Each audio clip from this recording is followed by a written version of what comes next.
Hey! Woo! La, la, la, la, la. There's a weird, like, I thought I seen a weird guy over there. Over down there? Yeah. Is there anyone here?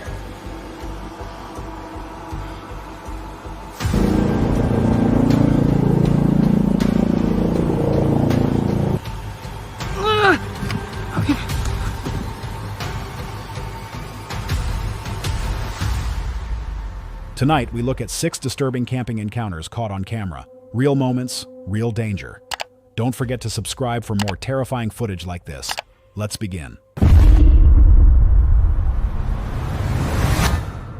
In this first segment, a solo hiker embarks on a daring nighttime trek deep into the Appalachian Mountains. His goal, to stealth camp inside an old abandoned fire lookout tower, one that hasn't been used since the 1970s. In today's exploration, we will be venturing on a journey never before taken, both for myself and on this channel, hiking hours into the unknown darkness of the Appalachian Mountains to stealth camp atop a long-abandoned fire tower, last used in the 1970s. Traveling at night will allow us to be greeted with a beautiful panoramic view of the valley created thousands of years ago, as we watch the sun's light illuminate the darkness in real time. This decaying tower sways and creaks with every gust of wind. And in today's journey, we will test our bravery and survival as I use this experience to feel more connected to the earth and myself.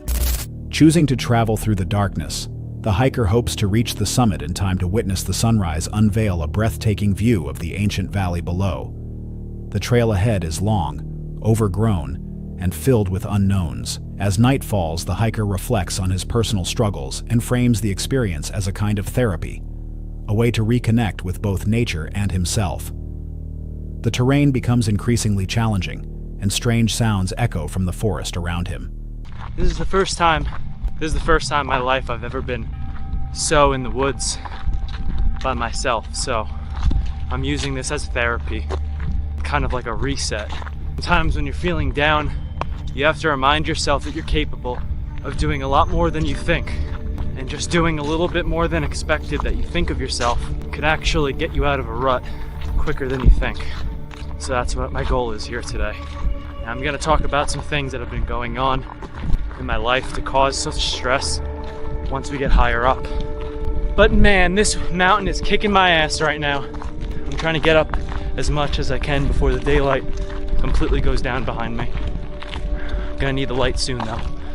You can see the sun setting. That's all we got.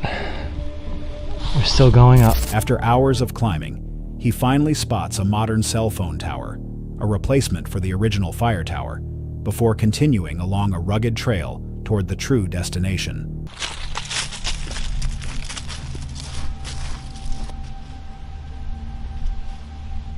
So far this is perfect, because I did want to have a complete surprise in the morning. Autumn view here. So here we are. We're finally on top of the mountain. This is a cell phone tower, so I should be able to watch some YouTube tonight while I'm camping. They built this as a replacement fire tower at first. We still have another 1 mile to go on this road to get to the vacant one that shut down in the 1970s. But this is the one they replaced it with. They chopped off the top eventually and just made it a cell phone tower, because eventually you really didn't need fire towers as communication became easily and more easily accessible. With each step, the brush thickens, raising concerns about potential threats, including rattlesnakes.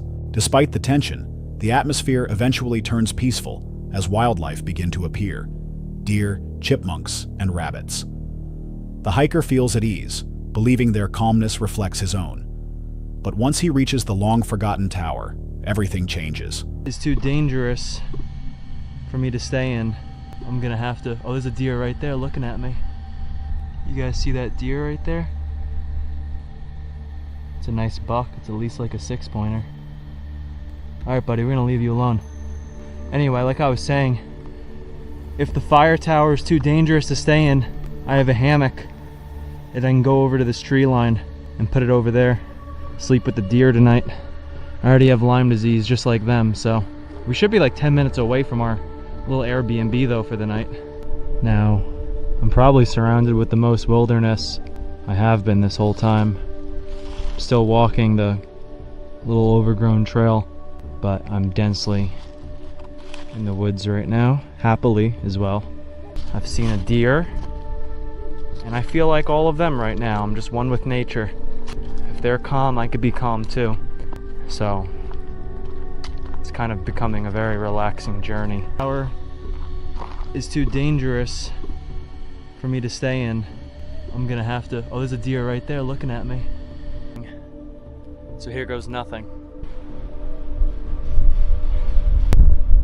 This thing shakes quite a bit. And there's the wind.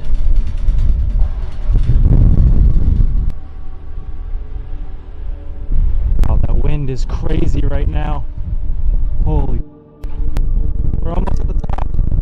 It's so windy up here, it's crazy. Here we are. Hello?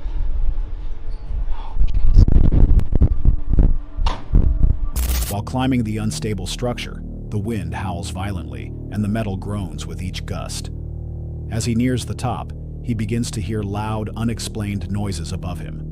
The interior of the cabin at the summit is empty, eerily so. Still, he decides to spend the night there. As the night unfolds, the strange banging sounds continue. There's a couple support beams going this way, so it should support me. I hope the wind isn't too bad. But we're finally up. This thing shakes a lot.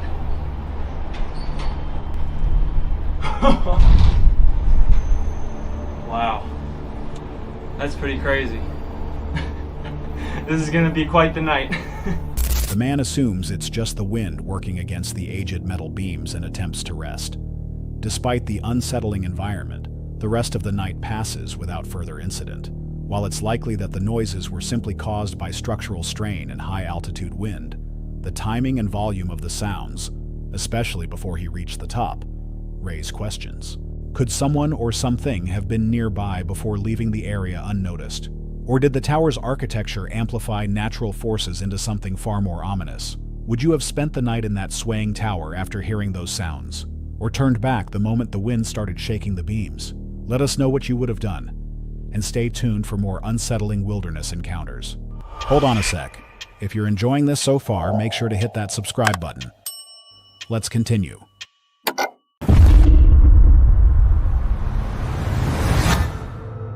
In this episode, two explorers venture deep into the rugged trails of the Appalachian Mountains. Their mission isn't just a typical hike. They're searching for something far more elusive, alleged feral people said to inhabit the forested wilderness. After conducting several days of local interviews in the nearby town of Bluefield, where responses varied from complete denial to eerie confirmations, they decided to investigate firsthand. That is right, guys. We are going to be venturing deep into the Appalachia Trail looking for danger, basically. And by danger, we're not talking about black bears, because there are black bears in this place. We're talking about feral people, the elusive feral people. We've done investigations for like the last 3 days in this city, in this town of Bluefield. It's like an old rundown town. Apparently in the Appalachian Mountains out here, there are feral people that live inside the woods. Now we've asked people around, some people said they don't exist, some people said they've never heard of them, and then we had a few people tell us that they have seen them and they actually know about them. So we are in for a scare of a video today. I hope we come out of this one alive. There's like a house down there, dude. Bro, there's a house. What? What's wrong? Crouch. What? I think we just discovered their base. Look. Do you see that? There's like a house down there. Crouch on my camera. You see it? What the hell? Do you see anyone walking? There was a weird, like I thought I seen a weird guy over there. Over down there? Yeah. Dude, you might have just saw a feral person down there. What do you think we should do? Should we go down there? Yeah, we should go down there. Okay, do you see anyone right now? No. I think it's safe. Let's go see. I saw somebody running off that way. Oh, look at this structure. As they navigate through the dense woods, they notice signs of habitation, including a hidden cabin-like structure tucked into the trees and a checkpoint-like shelter that appears to have seen recent use.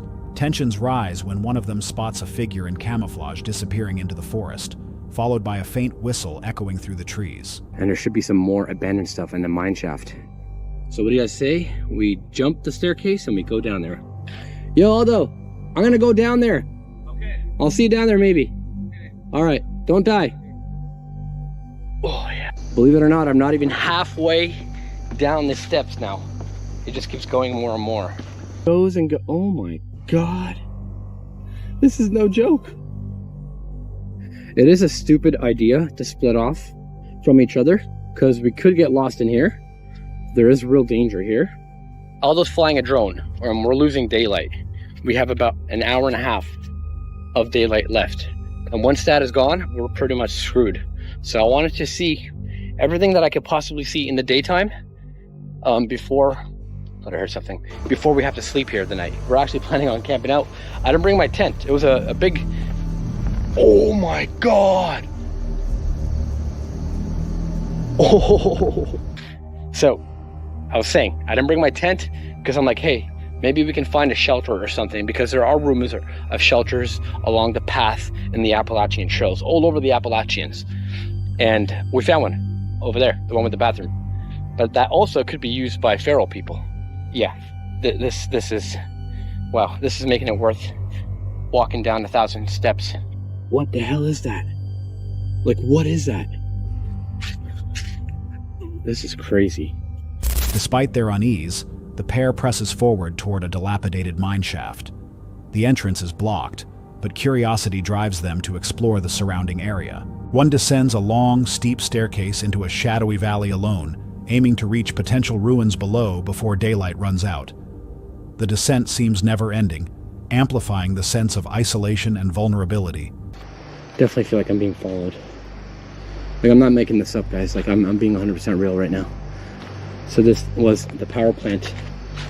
Whoa. Whoa. Guys, this is crazy. Yeah, this camera is not going to do me any good in here. I'm going to switch over to my other camera. Well, when you don't have a ladder, you improvise. Hello? Is there anyone here? Such an eerie vibe. I'm going to switch over to my night vision, which is also a normal camera. Got my night vision camera here. In the fading light, the explorer discovers an old power facility with numerous decaying structures and signs of prior use. He hopes to find shelter nearby, having not brought a tent, counting instead on rumors of shelters scattered throughout the Appalachian Trail. As he delves deeper into the abandoned area, a persistent feeling of being watched takes hold. He switches to night vision equipment, attempting to document what lies in the darkness. Movement catches his attention, and he quickly calls out, but receives no answer. Later, he finds footprints and hears faint voices, suggesting someone may indeed be nearby. So I'm gonna make my way down to the river, and check this out. There's tracks here. I hear someone. Hello? Hey! Is that you? Oh, there's Aldo. I seen someone down here. Yeah, inside the building. I was changing cameras and there was somebody moving around in there. Look at this. This looks like something out of... So, out of all the things that I've filmed for YouTube, this might be one of the coolest things, honestly. Eventually, his companion confirms also seeing movement near one of the buildings. The unsettling discoveries and unknown presence in the area cause them to wrap up the exploration as night closes in, with a promise to return and further investigate what might be hidden in those hills. The Appalachian wilderness has long been the subject of legends, from feral families to outlaw moonshiners. The hidden shelters and fleeting figures spotted in this video align with those old rumors. While it's possible they simply encountered survivalists or locals avoiding attention, the combination of whispers, structures, and unseen movement adds a layer of unsettling credibility to the more mysterious claims. What do you think they encountered that day? Were they just intruding on forgotten ruins? Or did they stumble into territory that someone didn't want them to find? Let us know what you believe in the comments, and don't forget, this story may not be over yet.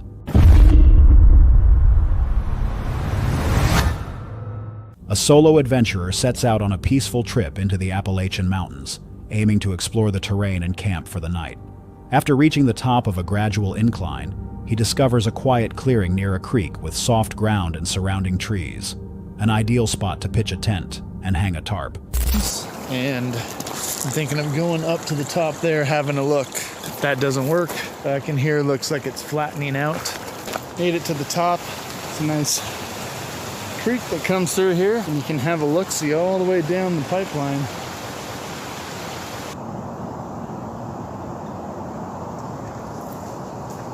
This is a nice little level spot here to pitch a tent, and there's some trees to hang a tarp, and we're just going to kind of explore the area, see what else is around here.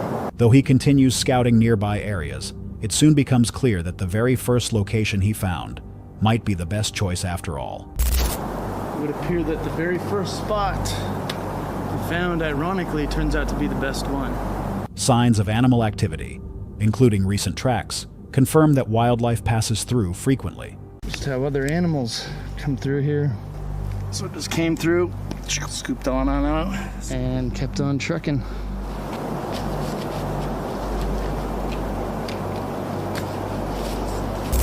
As he begins setting up camp, he encounters minor difficulties positioning his tarp due to irregular tree spacing, but eventually finds a workable solution.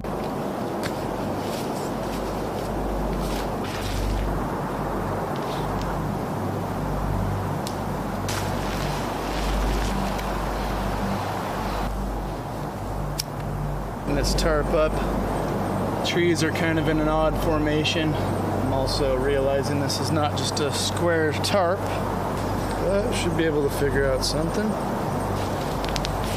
This is what I came up with.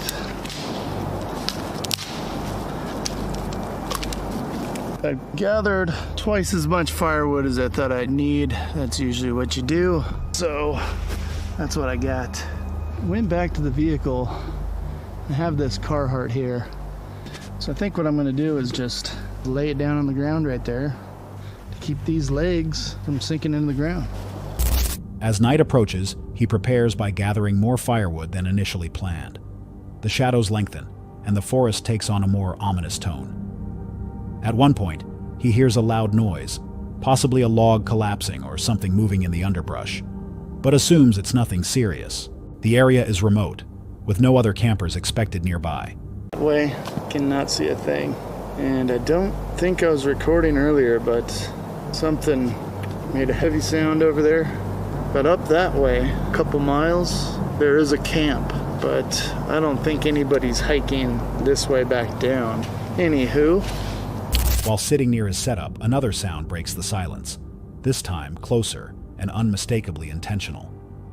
He briefly wonders if it was caused by his own movement, but a second loud sound convinces him otherwise. Shining his light toward the noise reveals nothing, and the surrounding woods remain silent.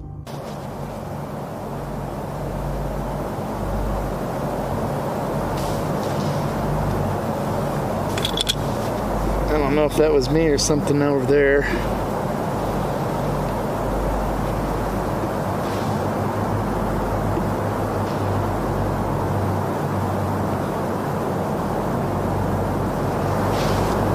Definitely something over there.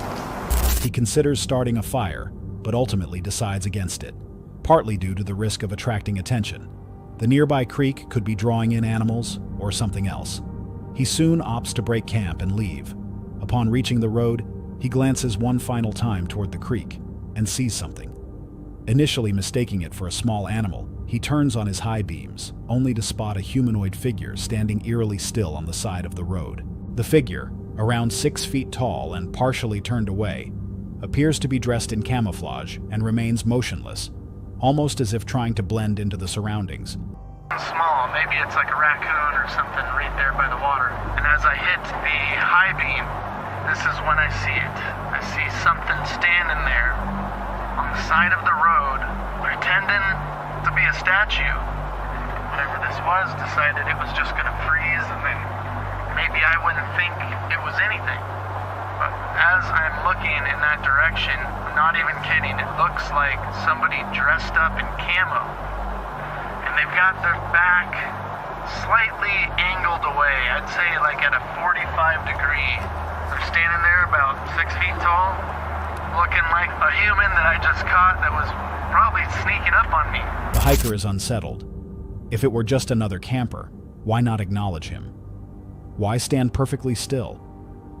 Choosing not to engage, he turns away and leaves without investigating further.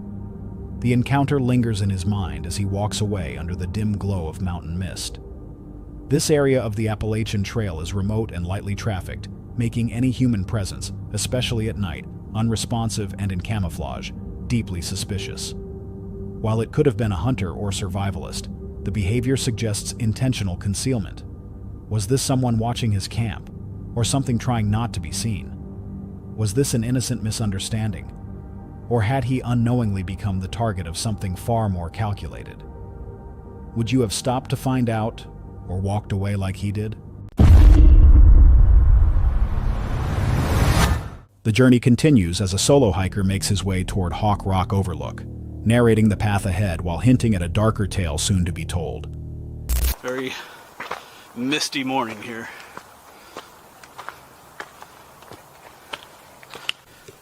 Just stopping for a moment to catch my breath, but you can see there will be sort of a view down there, but they're very foggy. That's where it came from. Kind of mostly an uphill trek, this part. Like I said, we'll be heading to Hawk Rock Overlook first. Once I get up there, I'll start telling you a little bit more about this story. As he nears the Cove Mountain Shelter, a modest wooden rest stop for Appalachian trail hikers, he begins sharing a disturbing piece of trail history tied to the area. 13th, not July 13th. I did bring some notes along. I thought I'd double check. Like I said, except it wasn't in this shelter, but the other one that was no longer here. But they were, you know, like as hiking, and the drifter came along. Like I said, it was in the early morning hours. So they were asleep. They were fast asleep when he came up on them. And of course, you have to understand too that he had plenty of time to plan out what he was going to do. You know, he came up on them. I think he saw that it was, you know, a man and a woman, and you know, he had time to think about what he wanted to do. I think he had, like, you know, he had plans for the woman, so he had to get rid of the guy. So, but you know, they were completely unsuspecting of what was going to happen, and that's absolutely nothing against them. You're sleeping. It doesn't matter what you have or how prepared you are. If you're sleeping, you know, and someone like that comes along, what can you do? But he shot the guy in the back of the head. He had a pistol that dispatched the guy, and then, of course, I'm not going to go into detail, but he tied the woman up and did things to her, and then killed her afterwards as well. And I forget, it didn't take too long for people to find the bodies, because people use these shelters all the time for the Appalachian Trail. He recounts a violent crime that once took place, not at the current shelter, but at a previous one that once stood nearby. According to the account, a pair of hikers were attacked in their sleep during the early morning hours by a drifter.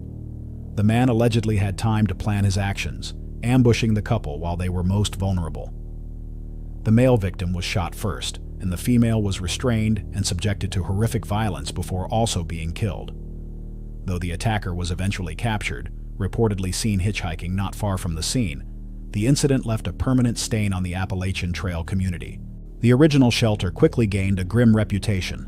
Hikers avoided it, wildlife overtook it, and eventually, it was destroyed. And there's people that are afraid to come out because of stuff like this that happens, so. You know, and don't let the horrible things that happen to other people prevent you from enjoying. There's a very low chance for you to be attacked in a shelter and have happened to you what happened to Molly and Jeff. I mean, you're probably just as likely to be attacked. I mean, you can lock yourself up in your home for the rest of your life if you're afraid of being attacked, but you have just as likelihood of being attacked in your own home as they did out here as well. So that's something to consider too. All right, well, I'm going to start. The current shelter was built to replace it, a clean slate. But for some, the past lingers. The narrator notes that some hikers still refuse to camp there. Whispered voices, unseen footsteps, and an overwhelming sense of being watched have all been reported by those brave enough to stay the night. As he approaches the shelter, he turns his camera toward the empty forest. Though he dismisses the ghost stories with a nervous chuckle, there's clear hesitation in his voice. He decides to stay overnight to test the legends for himself and signs off, promising a morning update. Fortunately, the night passes without incident, save for a chilling mist that rolls in over the trees, wrapping the trail in eerie silence. The incident described, while historical, mirrors other real-world attacks on isolated hikers, a reminder of the vulnerability that comes with solitude in remote places. Whether or not the shelter is truly haunted, trauma often leaves behind an energy that hikers may still feel. Are the whispers just wind, or memory echoing in wood and stone? Would you stay the night at a place with such a history, or is some silence better left undisturbed? A paranormal investigation group returns to a location they had visited before, a snowy, isolated region deep in the haunted forests of Nova Scotia. Welcome back to another episode. If you guys missed our previous treks, we did trek, what, 2 times already? Yep. And we told you guys we're gonna go deeper, trying to figure out if there's a Wendigo here, spirits. You came in contact with the boy. We're off to the races again to go even further. Does it look like my back's gonna break? I have everything on my back. Oh my gosh. Like 85% of the stuff we have is on me right now. I do have stuff on me as well. So, how dare you? This is where we were Scallywag. last night. Yeah, this is I call this area like Moon Rock because we were like right underneath the moonlight. Yeah, it was quite beautiful. Hey, right up there. Hey, there's a fire pit. I didn't even see that. Did you see that fire pit? I did last night. Oh, I didn't even. Yeah. Oh, we could have had a fire. Oh well. Next time. All right, so this is Moon Rock. We got to keep trekking. We're starting to get the sun going down. What in the hell? Careful. This looks slippery. The team refers to one of their campsites as Moon Rock, named after a previous night when they had camped under a luminous, eerie moonlight. The location is breathtaking, but unnerving, and as night begins to fall again, the atmosphere shifts once more. Is that a path there? No idea. The child wants help.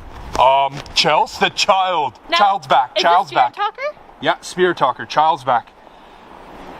Hi! We came back to help you. We actually made it one of our goals tonight. As the team moves through the snow, they reach the old campsite and explore nearby features, like a fire pit they hadn't noticed before. But the beauty of the place soon gives way to tension. An unsettling energy creeps in as the sun disappears behind the trees. Using a spirit communication device, they begin receiving fragmented and disturbing messages. A voice identifies itself as a child seeking help. Is that a path? I'm upset. What makes you upset? Do you need help finding your family? You can trust us. I'm touching your back. Whose back are you touching? Mine or hers? Man or woman? Manipulation. Are we close to you right now? People have seen me.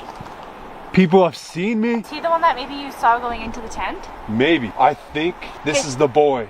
Someone, let's stick around the tent. The boy just snuck into her tent. Okay, Chelsea, I'm not even joking when I said that. I believe you. I saw someone like dart like this Nightmare. into the tent, and like the back arm is what I saw.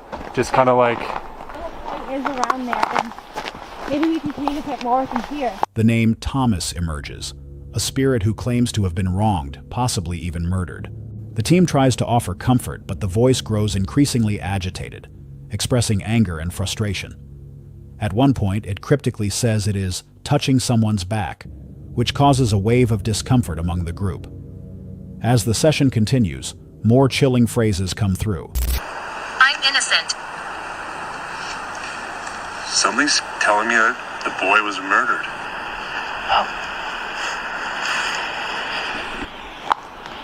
Satanic. Is that true? Were you killed? No.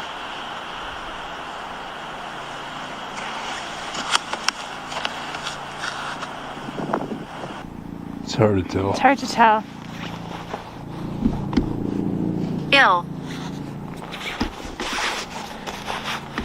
Can you help me with my glove again? Sorry. It's them. The hell was that? That sounds different than a helicopter. Yeah, I don't see anything.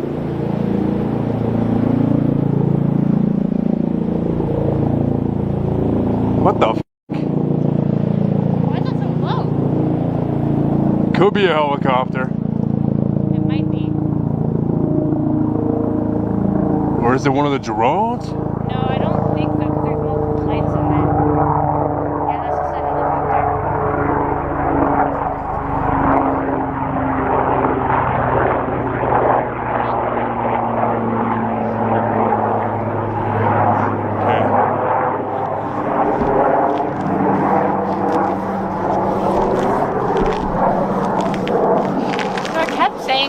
about like innocent. I was innocent. Something tells me that this boy is lost, and there's a story behind this boy. Yeah. And I think he noticed us from our first time here, and now he's followed us, he's known us, and he's like, oh, you've returned back 3 times now? Yeah. Tell my story. Like, it's just like in my instinct, like this boy is alone in his realm, you know? Yeah, like I really feel that he's like been forgotten. You know, like that's how he feels, is like he's been forgotten. So maybe us getting his story out, if he's willing to tell us his story, maybe that can help bring him some closure and not be so upset. Yeah. Or help him kind of move on to whatever he needs to do next. They keep secrets. People have seen me. A connection is made to a previous visit when a figure was seen darting into their tent. It seems the spirit recognizes them and remembers. That's wild. You know, and the scary part is too, babe, is we have to walk back through that part to get back to the car. I know, right? When we've been feeling safe over here. So we have to leave the safety and go through the danger to get home. Yeah. Oh, man. Trapped. This poor child. Yeah, he is trapped. I feel so bad. I'm telling you, I think something's up. I just don't know why he's not like... Acceptance. Why he doesn't want to like come through to like me in that sense, you know? Maybe he's just like cautious. Maybe. Was that just in the forest? Was there like a... Did you hear that? I didn't hear it. Huge branch. Thomas speaks of innocence, suggesting he was wrongly harmed and possibly involved in a darker, more sinister event. At one point, mysterious lights appear in the woods. Too many and too strange to be from a passing vehicle. The team begins to suspect that Thomas may be a lost soul, trapped in the area and in need of closure.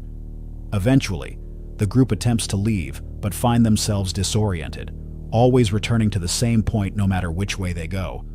The forest seems to pull them back in. Then a strange message comes through. Time doesn't exist. Time doesn't exist. Destruction. I cannot feel my legs, Yeah, it's my good. toes. Do you need to go in the tent? It's okay for now. Can you make a noise? Time doesn't exist. One investigator feels sudden, overwhelming pressure on their body. Their night vision camera fails. Distant sounds, both mechanical and unnatural, echo through the forest. Whether or not one believes in the paranormal, the synchronicity of events, the returning child spirit, the inability to leave the woods, the strange lights, the physical sensations, and mechanical failures all point to something beyond coincidence. Is Thomas truly a lost soul seeking justice, or is he a lure used by something far more malevolent? If a spirit really wanted to be heard, to tell their story, would you be willing to listen in the dead of night, deep in a frozen forest, or would you walk away, knowing something might follow? As night deepens in the remote forest, Dee sits by the flickering fire while her dog Mara becomes increasingly agitated. The trees sway faintly, casting strange shadows that shift unpredictably in the firelight. Dee tries to stay calm, talking softly to her dog, attempting to soothe both of them. But the tension is mounting. Something is watching. Pokey, pokey.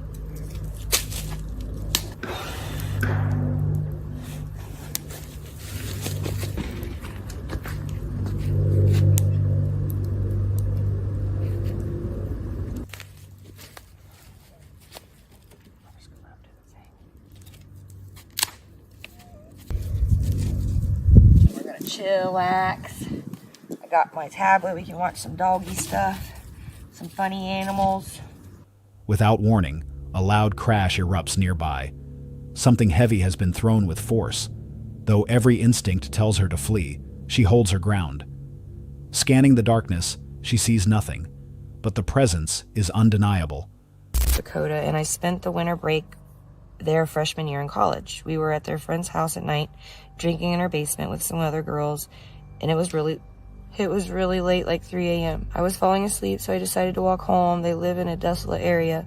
with lots of snow and gets really, really cold, especially at night. But the houses weren't too far apart. When the moon is out, it seems light out. I'm sucking. I'm scared, guys. Not you're scared. The path we always take is straight behind the house through the wooded areas, then more open land. And I was Stop. Hey! Woo! Ah! That's too fucking close, dude. No.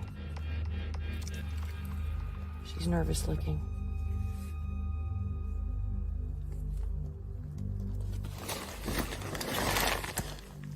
Whack. Get away from me. If you're near my tent, please leave. Fucking stuff. Oh my god.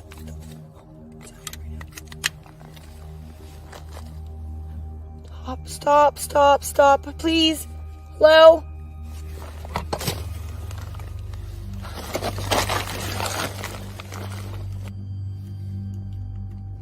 Just fucking took off running. Oh my god, I can't do this, guys. I'm sorry, girls. This was a bad idea.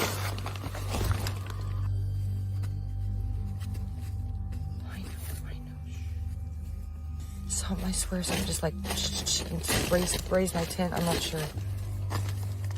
I have to get out and walk, but I don't want to leave them. Moments later, the sound of rapid movement cuts through the underbrush. Heavy footfalls crashing through twigs and brush, coming fast. Dee can't see what's coming, but she knows it's closing in. Panic rises. As she gathers herself and tries to calm her dog, a guttural noise slices through the silence. Something unnatural, neither animal nor human. Suddenly, her tent is shaken. Something touches it. Then another loud noise. Oh, God! Jesus Christ, stop it. Okay. I know. Okay, we're going. Okay, all right. Okay.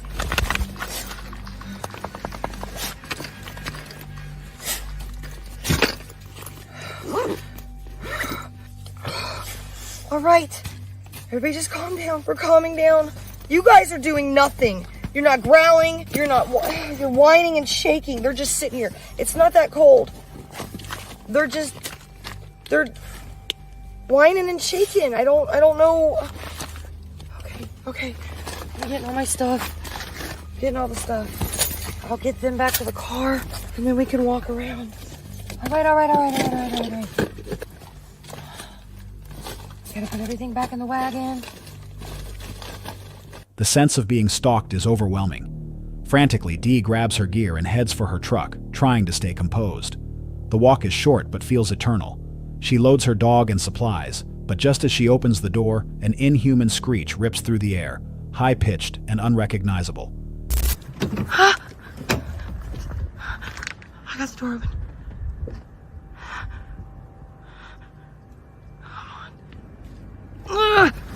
Okay, good.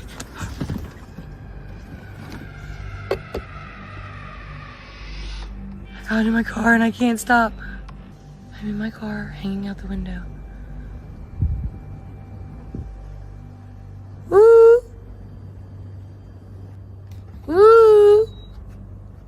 Mara's still scared. They've never acted like this. It's right there. Oh, God, move. How do I...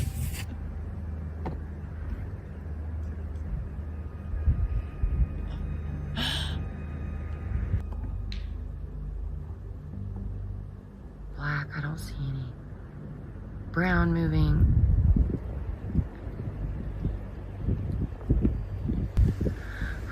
I don't even...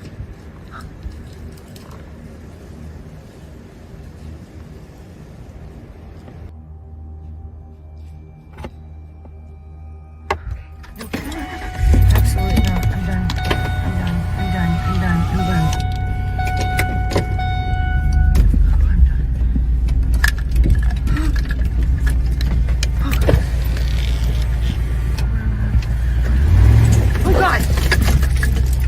Inside the vehicle, she watches the tree line. Mara continues to whine.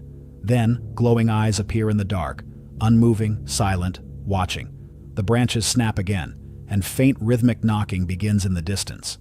Even in the truck, the feeling of safety is absent.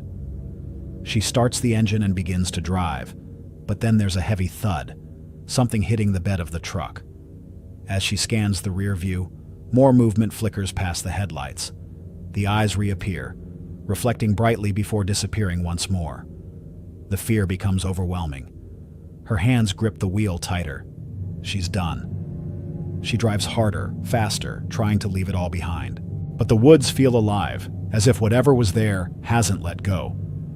Dee's experience echoes classic wilderness encounter reports: unexplainable noises, animal behavior shifts, glowing eyes, and unseen forces stalking campers from just beyond the firelight. The psychological toll is real, even if the source remains unknown. Was it a cryptid, a spirit, or simply the dark playing tricks on the mind? What would you have done in Dee's place? Stayed by the fire to confront the unknown, or driven into the night, not sure if something was still following? Let us know in the comments below. And if you enjoy real wilderness horror, don't forget to like and subscribe for more chilling encounters just like this one. That's all for tonight's video.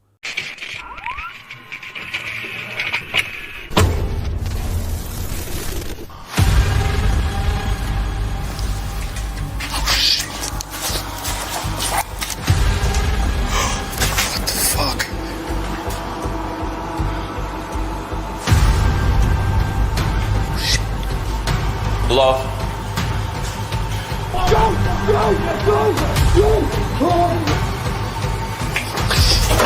Sorry. I didn't know. Tonight we look at most disturbing abandoned building encounters, caught on camera, real moments, real danger. Don't forget to subscribe for more terrifying footage like this. Let's begin.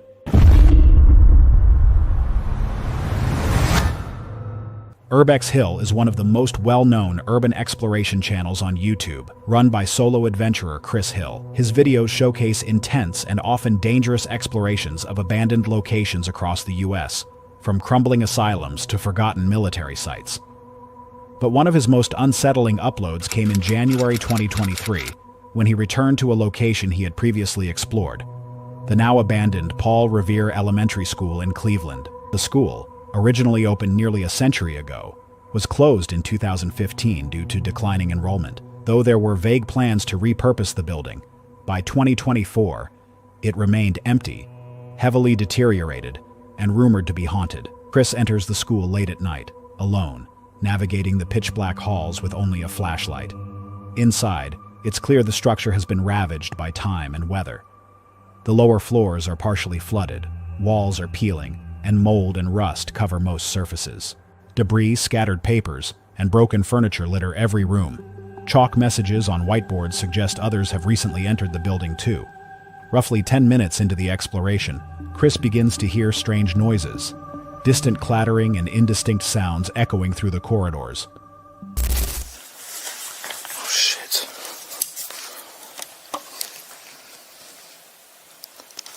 Do you hear that?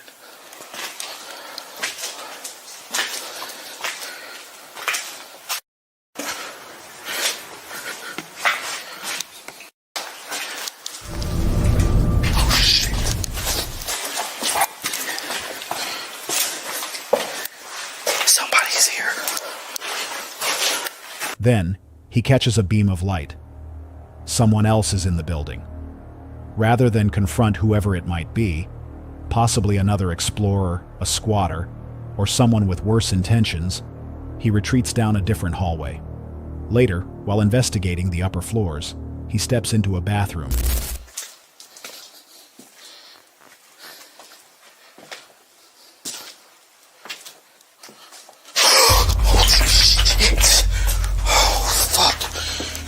Somebody's in there. Oh shit. Scared the fuck out of me. Oh man, fuck that. And is startled by what appears to be a human figure, standing perfectly still at the far end. Drawing his weapon, he cautiously approaches. Hello.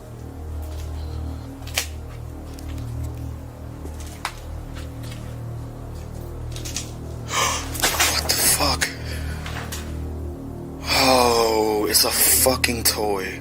Oh my god, that scared the shit out of me. Only to discover it's a life-sized mannequin, eerily staged to look like a person. Strangely, it seems to topple slightly just as he enters, possibly reacting to vibrations or sound. Though shaken, he clears the rest of the space and continues. Some rooms still contain usable school supplies, books, whiteboards, and learning materials left behind to rot. On the roof, he risks structural collapse for a view before heading back inside. But soon, more unusual activity begins. Safe is still here. I wonder what's in it. Oh shit.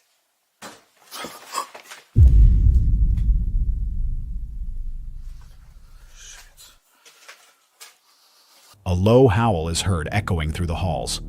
Moments later, a shadow passes behind a door as Chris enters another room. Multiple signs suggest he's no longer alone, or worse, being watched. Again, he draws his weapon but finds no one nearby.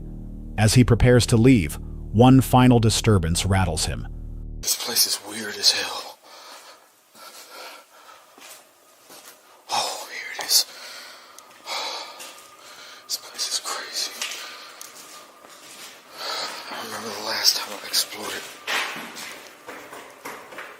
Oh shit. Hello?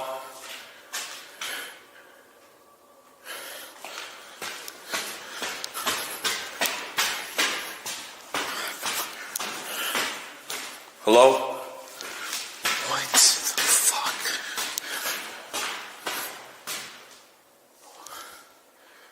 Okay, I know I heard somebody coming down these stairs. Footsteps on the stairs above.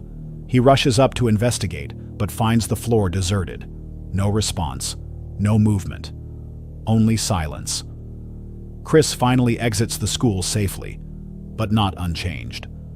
Whether the presence was paranormal or simply human, Paul Revere Elementary proved to be one of Chris's most active locations. The strategically placed mannequin, the strange noises, and the shadows suggest that someone, or several people, may have been inside the building at the same time, possibly watching from a distance. Would you have kept exploring after seeing a figure in a darkened bathroom? Or turned back after the first sound in the hallway? Let us know in the comments, and remember, some buildings are abandoned for a reason. Hold on a sec. If you're enjoying this so far, make sure to hit that subscribe button. Let's continue.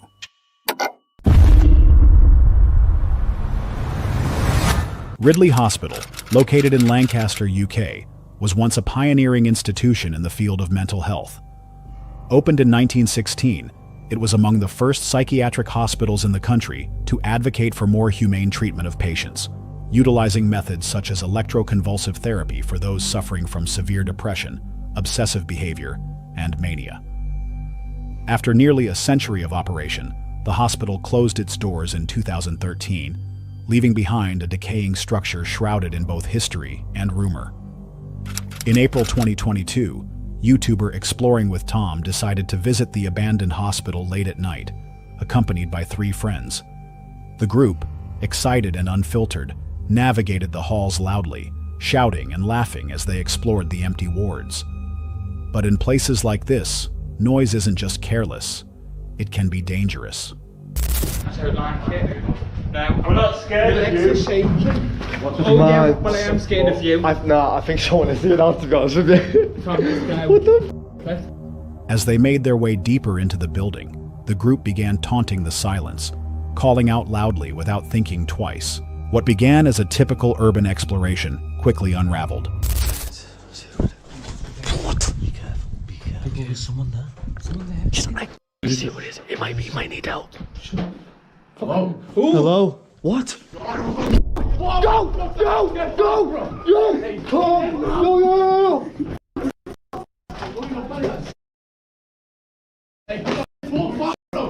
Everyone okay? Everyone okay? Keep calm.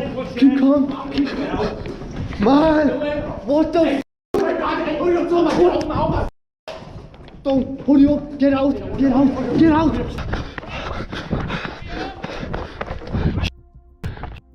What do you want? Out of nowhere, a voice screamed from within one of the rooms, not just loud, but furious. The sound froze them in place. Without hesitation, the group bolted, sprinting back through the dark halls and heading for their car. But the encounter didn't end there. To their horror, the man began to chase them. They could hear his footsteps echoing behind them as they fumbled toward the exit. Only after reaching the vehicle and locking the doors did the pursuit stop. The identity of the man remains a mystery. Some believe he may have been a homeless individual living inside the building, disturbed and enraged by the intrusion. Others wonder if the reaction was fueled by something more unpredictable. While trespassing on government-owned abandoned sites is illegal, the real risk often comes from who or what might already be inside. Urban explorers frequently stumble across squatters or territorial individuals who consider these forgotten spaces their home. In this case, it's likely the man was protecting what little peace he had. Would you have kept exploring after hearing that scream? Or did Tom and his friends barely escape something far more dangerous than they expected? Let us know in the comments. And remember, in places like these, sometimes it's not the spirits you should fear most. In 2006, a 36-year-old man named Vincent Filyaw was living as a fugitive in the forests near Lugoff, South Carolina, after being accused of sexually abusing his own daughter. Later that year, his crimes escalated. On a quiet September day, he spotted 14-year-old Elizabeth Schoaf stepping off her school bus and made a horrifying decision. Posing as a police officer, Filyaw falsely arrested the teenager under the pretense of a drug violation. He then led her deep into the woods, where he had built a concealed underground bunker. For the next 10 days, Elizabeth was held captive, chained, and abused in what became a real-life nightmare. But Elizabeth remained strong. She realized her only chance at survival would be to gain her captor's trust. By pretending to develop feelings for him, she gradually convinced Filyaw to lower his guard. Eventually, he let her use his phone. Late one night, while he slept, she managed to send a chilling message to her mother, pinpointing her location and warning that a bomb was involved. What authorities later uncovered was even more disturbing. Filyaw had allegedly planned to lure in police and detonate explosives inside the bunker, but his plan never came to fruition. Within minutes of the text, helicopters surrounded the area, and Filyaw surrendered without resistance. Elizabeth was rescued and later went on to rebuild her life.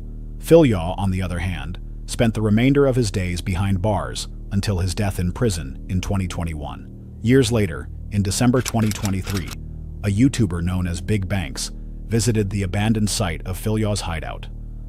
Inside, he found something deeply unsettling. Super secluded, as you can tell, out in the middle of literally nowhere in the woods. The grass comes literally up to my chest. Check it out, guys. There's literally a yellow Volkswagen Beetle back here in the garage. All right, stepping in for the first time in here.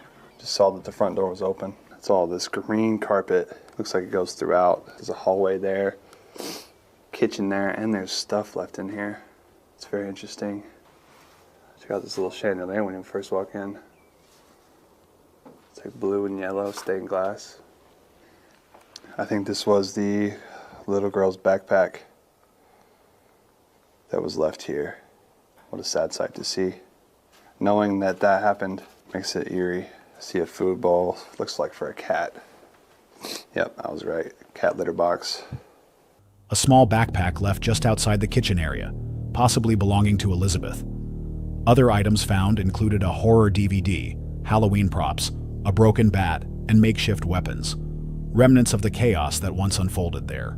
Although some objects may have been left by later squatters, the lingering atmosphere of dread is undeniable. The backpack in particular stirred debate in the video's comment section. Was it real or intentionally planted for dramatic effect? Was this just an abandoned crime scene, or is someone still living among the ruins of a nightmare? Let us know what you believe. And remember, sometimes the past isn't as buried as it seems. Holton Avenue in Cleveland, Ohio is a street marked by decay and tragedy. Once home to the First Hungarian Baptist Church, the block is now lined with crumbling homes and graffiti-covered structures. In 2016, the body of a missing woman, Jessica Coleman, was discovered there. Her killer was never found. In July 2023, urban explorer Chris Hill returned to the area to document the current state of the church and nearby homes for his channel, Urbex Hill. As Chris entered the abandoned church, he immediately noticed new items scattered around, including a children's toy he didn't remember seeing during a previous visit. Suspecting he might not be alone, he planted cameras throughout the building. Roughly 10 minutes in, one of the cameras captured something disturbing: a loud slam as a door upstairs shut on its own. With no wind and no one visibly present, the noise hinted at a hidden presence. Though Chris searched the area, he couldn't find anyone. Later, he ventured deeper into the street's most decayed homes.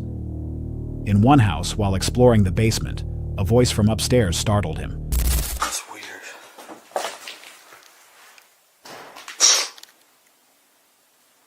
That was upstairs. It actually looks like it's just underneath the house. It's not really a basement. Still creepy.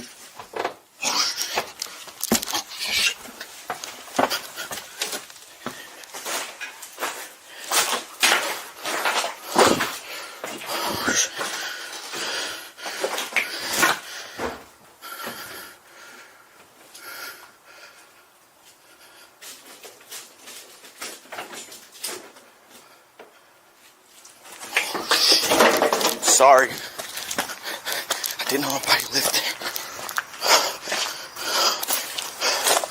Oh my God. Shit. It smelled like piss. I knew somebody was in there. When he climbed back to the main floor, a curtain was pulled aside, revealing a person who quietly apologized for being startled.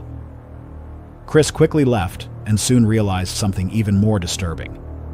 Though these homes appeared abandoned, many were still occupied, not just by squatters, but by people living there with power, belongings, and no desire for visitors. Chris's findings suggest Holton Avenue isn't just a graveyard of forgotten buildings. It's a place where people still live under the radar. Whether they're hiding, surviving, or intentionally keeping a low profile remains unknown, but it's a dangerous place for anyone who walks in without knowing what, or who, awaits inside. Would you keep exploring if you found out the place you thought was abandoned wasn't? Let us know in the comments. And next time, look twice before walking through an open door.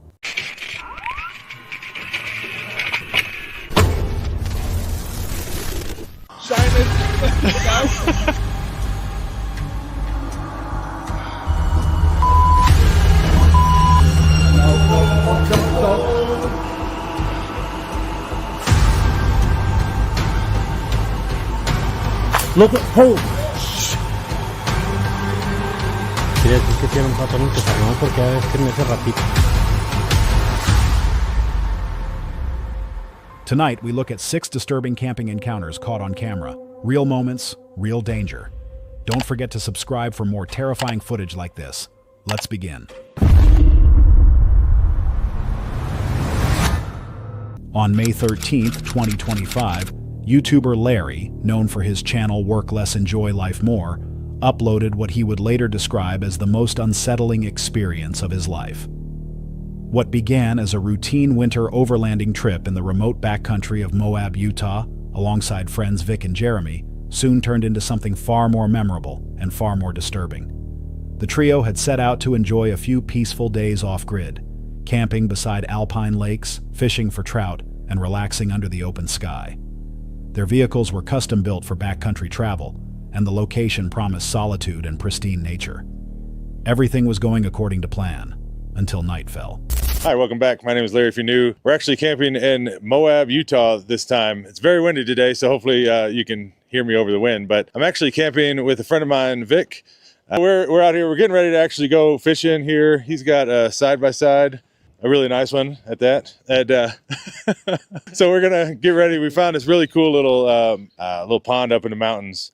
So we're gonna head up that way, and we already kind of pre-scouted it out, and there's so many fish in there. I think it should be pretty easy to catch a fish this time. I know it's been like 4 videos in a row now. I haven't been able to catch anything, but I have a good feeling this time that we're both going to catch them. Yep. Yeah. The day had been perfect.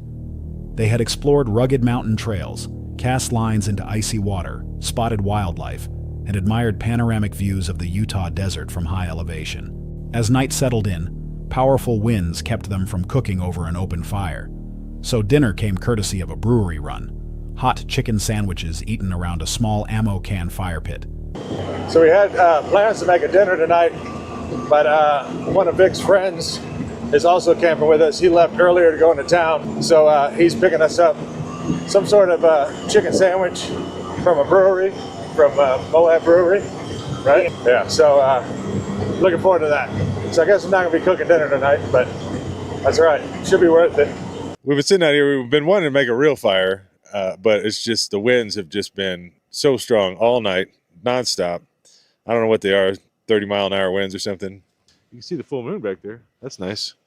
But yeah, we've just been sitting around a little ammo can fire pit tonight, and God dang it! Dude, this freaking chair. I was just trying to like shine this on myself so you can see me. The full moon lit the canyon walls, and their conversation shifted to gear and stories, the kind of scene typical of any winter camping trip. But then the sky changed. It started with a single light, then another, then a third. Suspended high above, the lights didn't flicker, pulse, or move like planes or satellites. Instead, they hovered silently in the same part of the sky, drifting just enough to form a perfect triangular pattern, then fading, returning, and shifting again. Over the next hour, the lights came and went, always in silence, always in the same area. There's three again.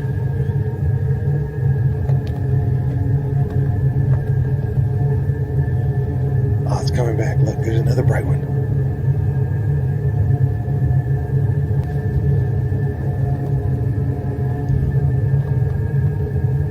All right, there's 2 bright ones. Now they both went away.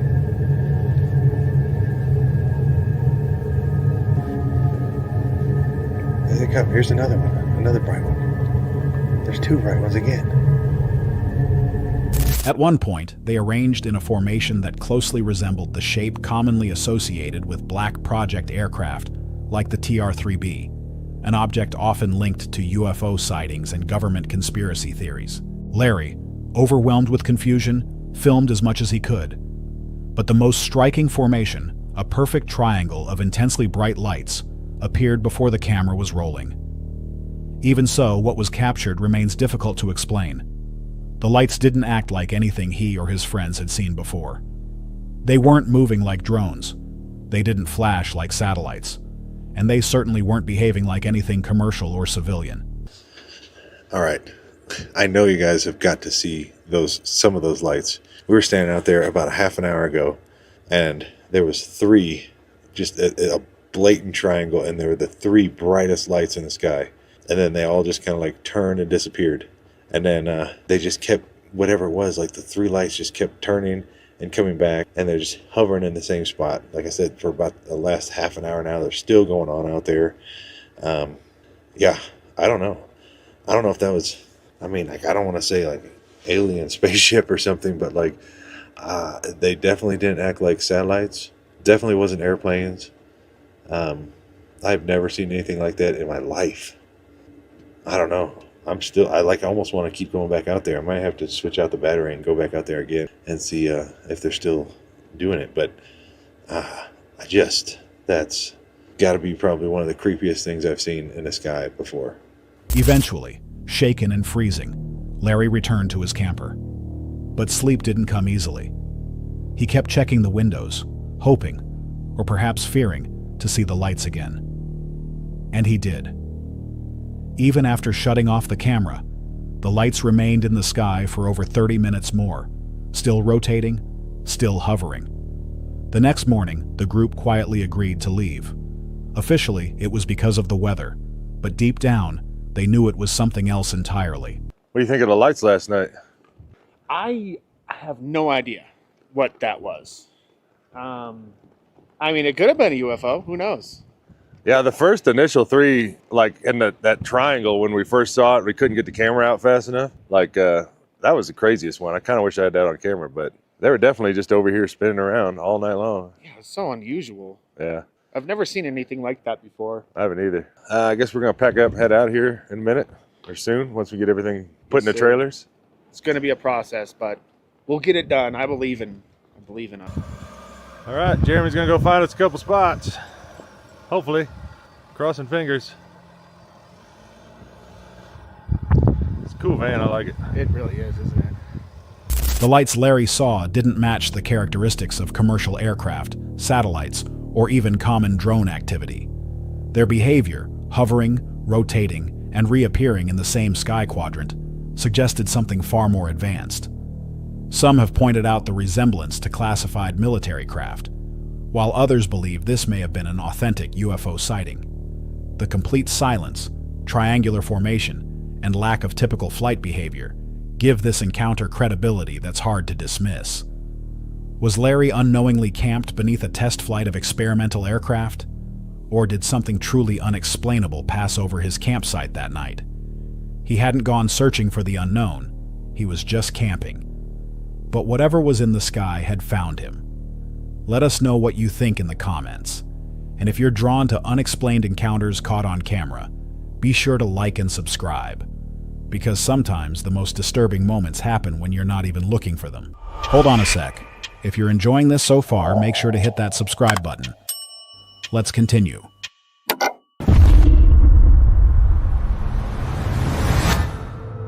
The YouTube channel What's Not to Hike is usually known for its scenic long-distance trekking and Bothy stays across the UK and Europe, not paranormal content.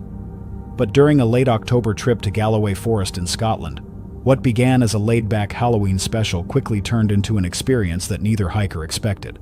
The plan was simple: team up with Ben from Adventure Outdoors, hike into the remote White Lag in Bothy, and ride out a forecasted storm while filming a themed collaboration. Well, hello again everyone. Welcome to Bonnie, Scotland. And if you haven't recognised by now from us coming in, it's we're at a place called White Lag in Bothy. We're in Dumfries and Galloway Forest, and today's the day where the big storm is meant to be happening. But so far we've got lucky, and I say we, I'm with Ben, who's just setting up his sleeping gear. Ben from Adventure Outdoors. Of course, I'll leave a link to his channel in the comments down below. But it's pretty moody, as you can probably see outside the window there. It's still pretty moody out there, but we haven't got the winds anywhere near what they said they were forecast for. I mean, they were talking about 60, 70 miles an hour, but we had the odd gust. We had to stop off and get some petrol for the car. Both men were rational and experienced outdoorsmen, with no interest in ghosts or the supernatural. Their biggest concern was the incoming weather system, Storm Ashley, which threatened wind speeds of up to 90 miles per hour. They reached the Bothy without issue, despite the moody atmosphere and growing winds. Inside, they unpacked, set up their sleeping areas, filtered water, and joked about the storm while sharing drinks and dehydrated meals. The vibe was light, even cozy, as the storm gathered outside. But things soon took a strange turn. Oh well, so I was wrong. Looks like the winds have come, although still not as strong as forecast, but it is definitely, it's almost like you feel the storm's on the way. Sort of probably 30, 40 mile an hour gusts maybe now, but you can feel it's going to get worse. About going to filter some water, just hang that up so we don't have to keep going out and getting it, especially if the weather does turn bad. And then we're just going to hang out, got some beers and wine there, have a bit of food. We didn't bring loads of stuff to cook on fire or anything, we just brought some the dehydrated meals.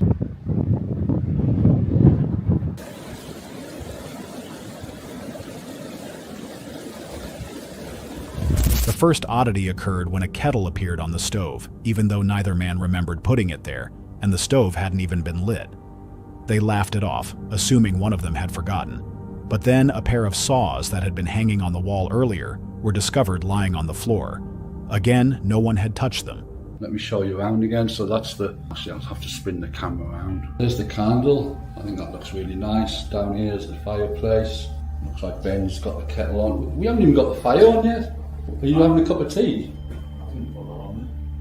But the fire's not on though. I didn't move that kettle.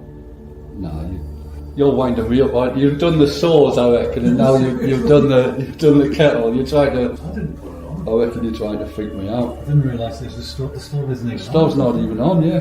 I thought it weird you were having a cup. I think it's weird that you're having a cup of tea with it. So you didn't move it. That's definitely not, huh? We're gonna watch a bit of Bothy TV in a bit, which is basically the fire, sitting for a night and listen to the wind blow outside. Quite spooky.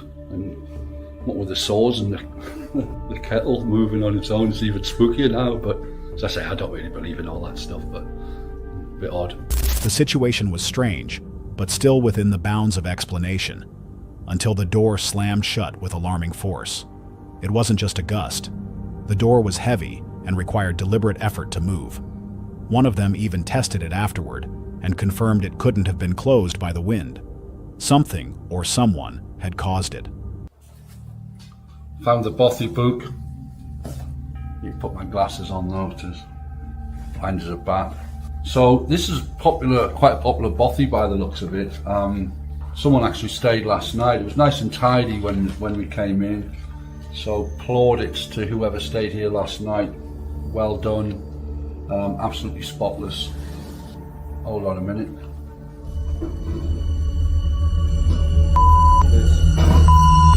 No, I'm out. I'm out of here. No.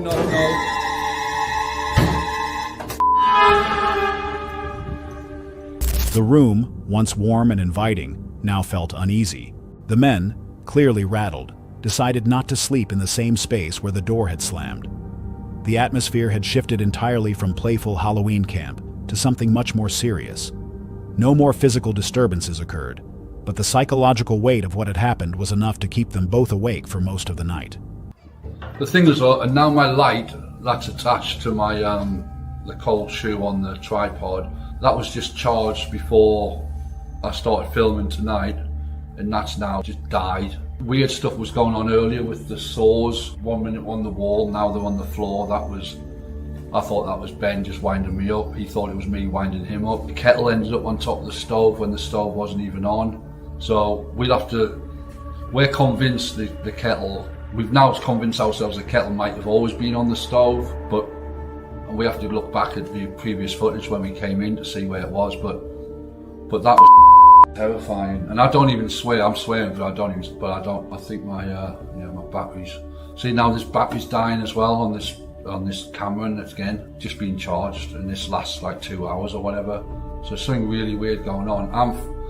We were going to sleep in this room because it was a bit warmer than the other one, and plus the other one, the door's rattling from the wind, so. While they never claimed the Bothy was haunted, the timing and combination of events were difficult to ignore. The unexplained object movements, malfunctioning gear, and the sheer force behind the slamming door all happened within a short span. Some viewers have suggested high electromagnetic interference, while others speculate about energy anomalies commonly reported in old stone shelters like this. Still, even skeptical minds might struggle to dismiss every detail as coincidence. Was it just the wind playing tricks, or did something else inhabit that Bothy during the storm? The footage shows what happened. Now it's up to you to decide what it really means. Let us know your thoughts in the comments below. And if you want more disturbing outdoor encounters caught on camera, don't forget to like and subscribe. Posted to YouTube on May 11th, 2025, this eerie entry comes from the channel Deer River Wild, the quiet digital home of the Adirondack hermit. Known for his minimalist lifestyle and peaceful off-grid videos, the hermit typically shares content involving wood stove repairs, slow cabin improvements, wildlife tracking, and meditative walks through snow-covered forests. But this episode was different. Rather than the usual scenes of solitude and craft, what unfolded was something that deeply unsettled both the creator and his viewers. The video begins with the hermit placing trail cameras around his remote cabin in the Adirondack wilderness. His goal was simple: to observe wildlife while he was away.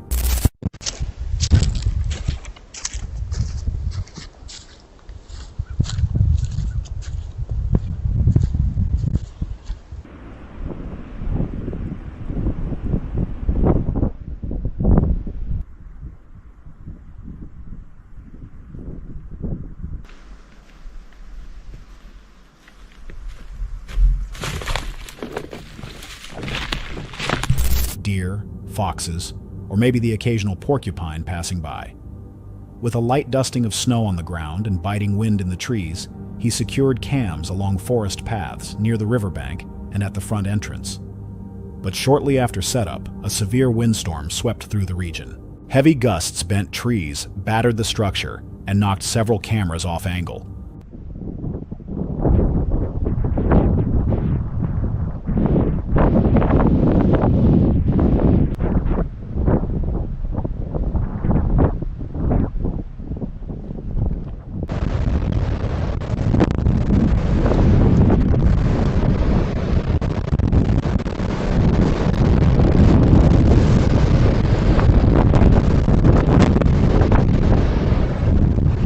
Returning, the hermit found most of the footage corrupted or unusable. So he calmly reset everything, this time with better stabilization and wider angles. That's when things took a turn. While reviewing the newly captured clips, one segment caught his attention. At first, the screen only showed blowing snow and shifting shadows. Then a figure appeared. A man, dressed for cold weather, walked into frame.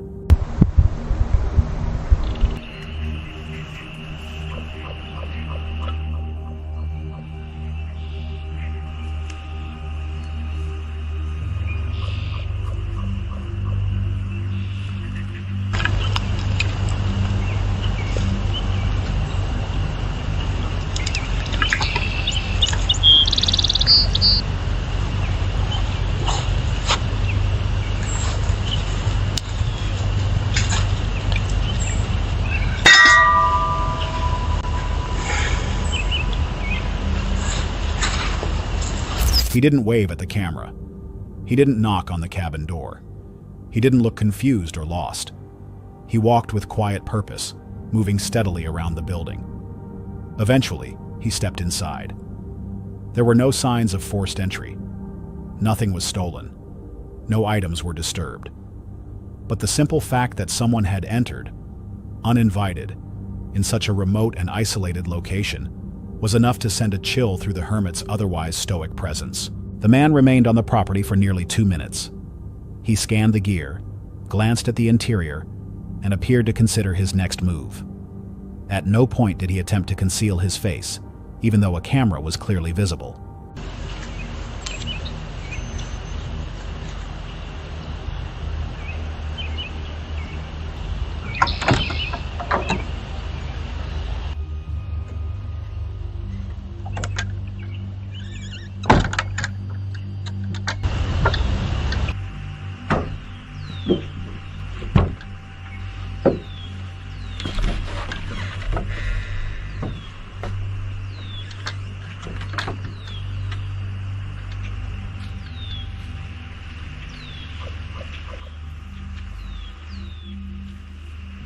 When the hermit later returned and reviewed the footage, his reaction was quiet, but revealing. He didn't speak much, but his slow movements, cautious approach to the door, and silent evaluation of the cabin made it clear. He understood how dangerous this could have been. From that point forward, his actions changed. He cleaned the area carefully, repositioned the trail cams with greater stealth, and moved with a new layer of vigilance. This wasn't about animals anymore.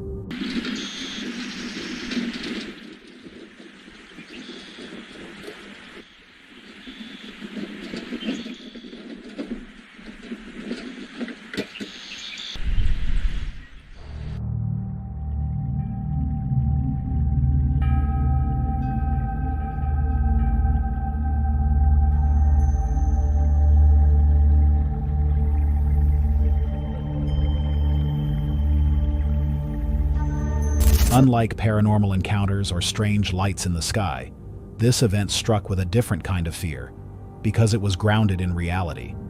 A stranger, deep in the woods, far from any town or trail, had entered the space of someone living alone. There was no damage, but also no reason for his visit. Was it curiosity? Was he scouting the property for something else? In many ways, that uncertainty is what makes this so unsettling. Who was the man? And why was he there? He didn't steal. He didn't hide. but he left behind something far more disturbing than footprints. In a world where off-grid solitude is a form of safety, how do you respond when that safety is quietly invaded? Let us know what you think in the comments, and if you want more real disturbing moments caught on camera, be sure to like and subscribe. Exploring with Bear is widely known for intense urban exploration and paranormal investigations, often involving eerie abandoned locations. In this episode, Bear is joined by Doug from Fear Fanatics and their friend Pam to test the infamous app Randonautica, a controversial tool that suggests coordinates based on users' thoughts. Now, for this adventure, I have traveled to Cincinnati, Ohio, to meet up with Doug from Fear Fanatics and Pam to try the app Randonautica. So I do believe that the app itself advises you not to play at night. Not only are we going to be playing at night, but to make it a little more better, we're going to be doing it at 3 a.m. Now, you guys are not going to want to miss any of this video because Randonautica did send us to some pretty crazy locations. And holy smokes, the last location that it sent us to, be the judge for yourself. Comment below. They begin their journey at 3 a.m., commonly referred to as the witching hour. Their goal? To see where the app would lead them when used with the intention of seeking something mysterious. So right now, there's no place for Pam to park. So she's just going to drop us off. We're going to check it out around here. She's just going to drive and come back and get us in a minute. Well, let's check this area out. There's a bridge. Oh man, that's dark. There we go. So can you get down over there? I wonder. Ooh, what's that? Huh? What is that? Oh, that's a tape measure. A tape measure? A little tiny tape measure. We have a surgical glove. Ooh, surgical needle glove. This is pretty cool, dude. I don't know why it was nice here. I don't know, but I like this river. Look at that. Check the rocks real good. Guys, keep your eyes peeled. Man, there's a lot to see. Oh, there's some. Their first destination is a remote bridge near a river in Cincinnati, Ohio. Initially, the site seems unremarkable, though covered in security warnings and monitored by cameras. As they explore the area, they come across several strange objects: a dirt-covered children's toy, a surgical glove, and a tape measure, scattered across the bridge in an unsettling arrangement. While not inherently dangerous, the items are just disturbing enough to match their eerie intent.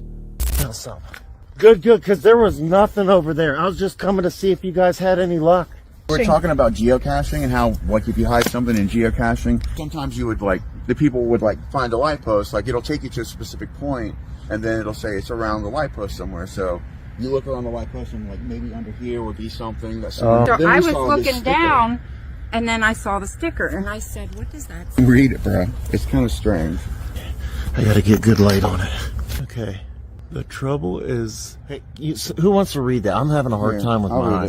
The trouble is that we have a bad habit encouraged by pedants and sophisticates. I thought I said pendants at first. I thought I said of pendants. Considering happiness as something rather stupid. Only pain is intellectual. Only evil interesting. This is the treason of the artist, a refusal to admit the banality of evil and The second location is a quiet public park. There, beneath a street lamp, the team finds a hidden sticker with a cryptic philosophical quote. The words reference the normalization of evil and the numbing effect of pain, a message that feels especially jarring when discovered in this context, late at night, during a paranormal search. The unease begins to settle in, and they move on once again. Oh, man. It's nobody's house or anything? Look at the creek. There's got to be. I don't think anybody's. Was that your spirit talker? That was. Okay. I put it in my pocket after I found this, though. It just scared me. It's in the pocket. I forgot about it, too. Oh, it's in... Look. Wait, turn your lights on. Hello? Wait a minute. That's what I mean. I see a light in there, man. What? There's a light in there. Put your light down. Is there a light? Yeah. Somebody in there? Try to blow up. Oh, there is some kind of light in there. Maybe we should go back. Hold on. Man, it's not coming There's up. some kind of light in there. There is a light. Hold on. This is weird. Guys, I'm kind of scared. Just stay close. There's no way. Should we get killed or should we go back? It's not like somebody's house, you know. It's abandoned for sure. I know, so there wouldn't be a light in there, dude. I mean, that's true, but I don't know. I don't feel like we're trespassing or not.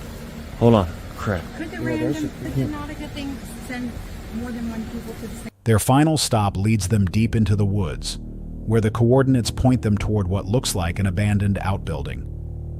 Upon closer inspection, they notice signs that someone may have been staying there recently. Cooking pots, dog bowls, and scattered trash. Then, a faint light appears from inside the structure.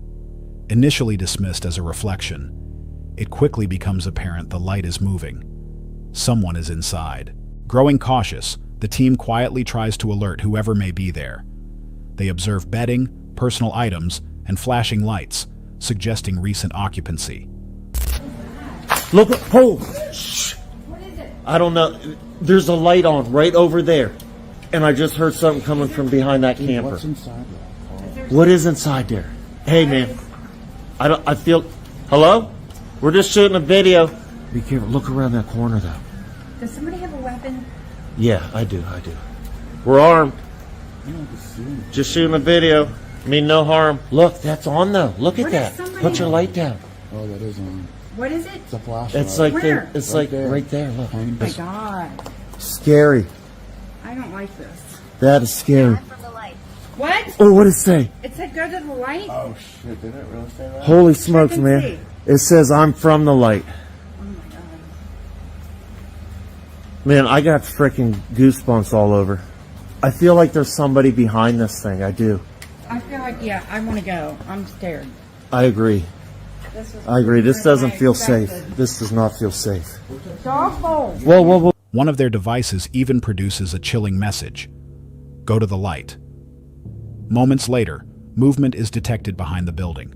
They begin to suspect they're not alone, and not necessarily dealing with another urban explorer. Suddenly, chaos breaks loose.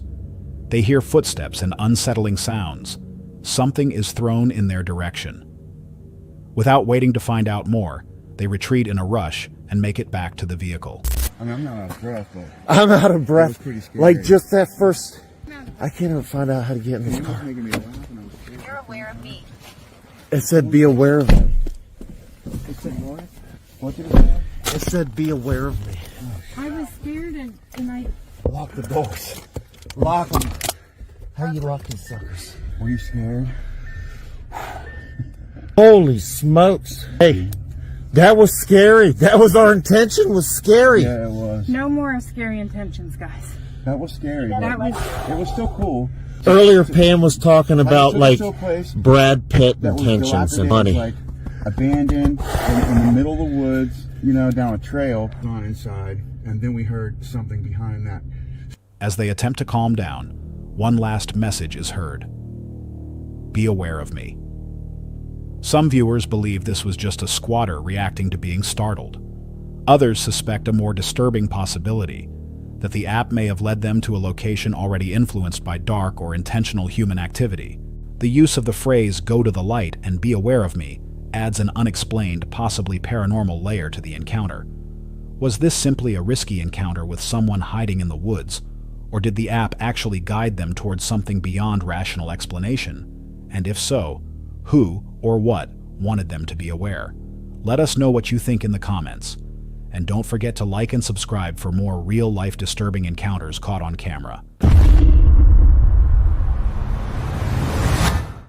This encounter, uploaded on May 11th, 2025, comes from the YouTube channel Oklahoma Adventures, a group known for their laid-back camping trips and rustic cooking in the North American wilderness. In this particular video, the team sets out for a casual day of bushcraft and riverside cooking, but the peaceful trip unexpectedly escalates into a chilling experience that hints at the presence of something far larger, and possibly far more dangerous, lurking nearby.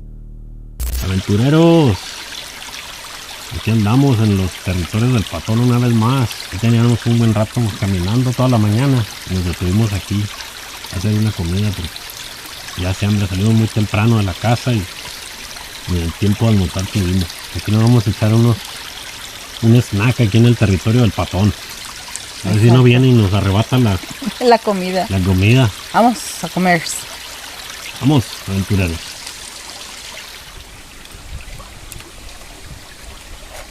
After hours of hiking through thick brush and rugged forest trails, the group settles along a quiet riverbank to cook and relax.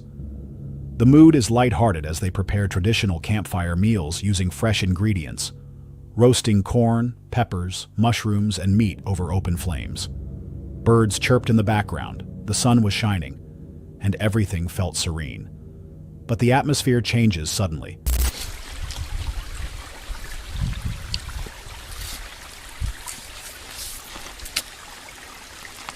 ¿Escuchaste? No, por estar aquí comiendo. Algo se arrimó acá, acá este lado. Pues con ese olor, ¿cómo no?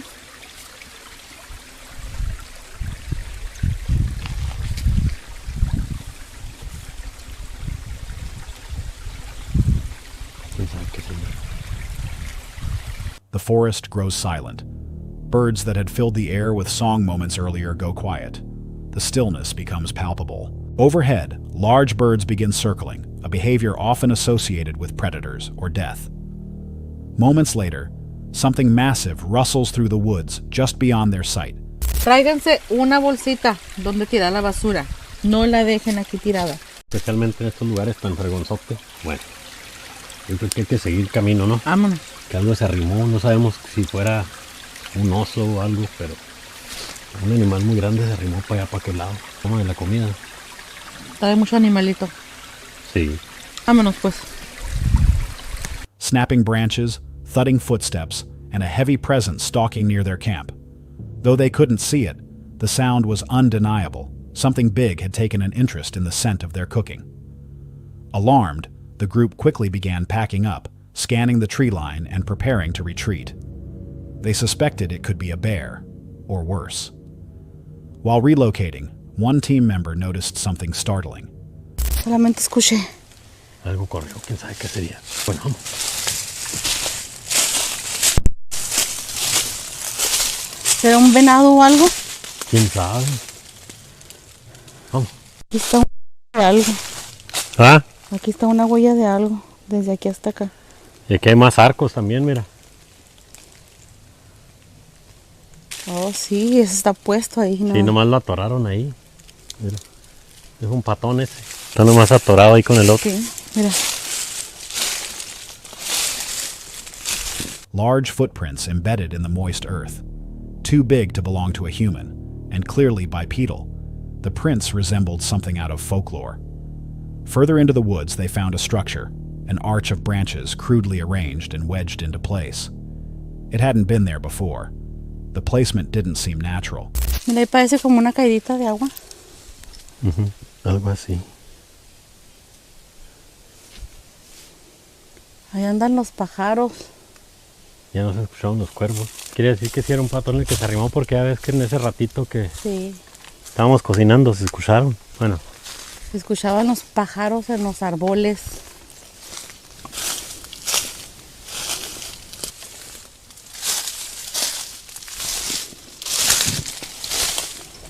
The group began to suspect a connection to El Patón, a local name for a Bigfoot-like creature believed by some to inhabit the deep forest.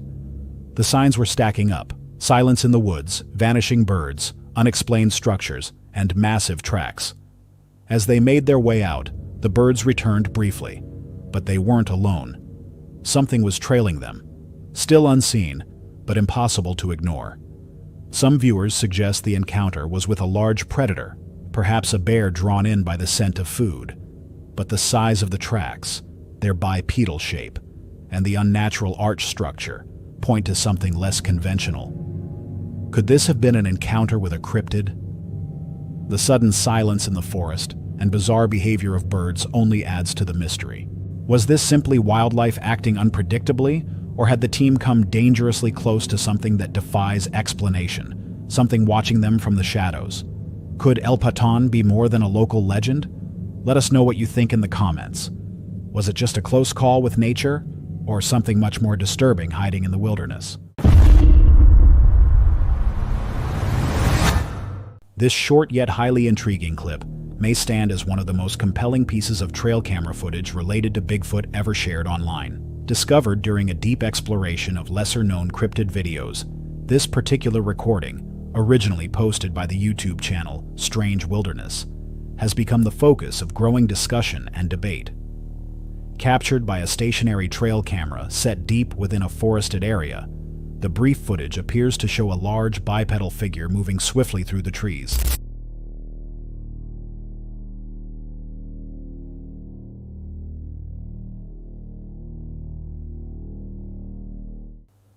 The being's silhouette reveals unusually broad shoulders, elongated arms, and a slightly hunched gait.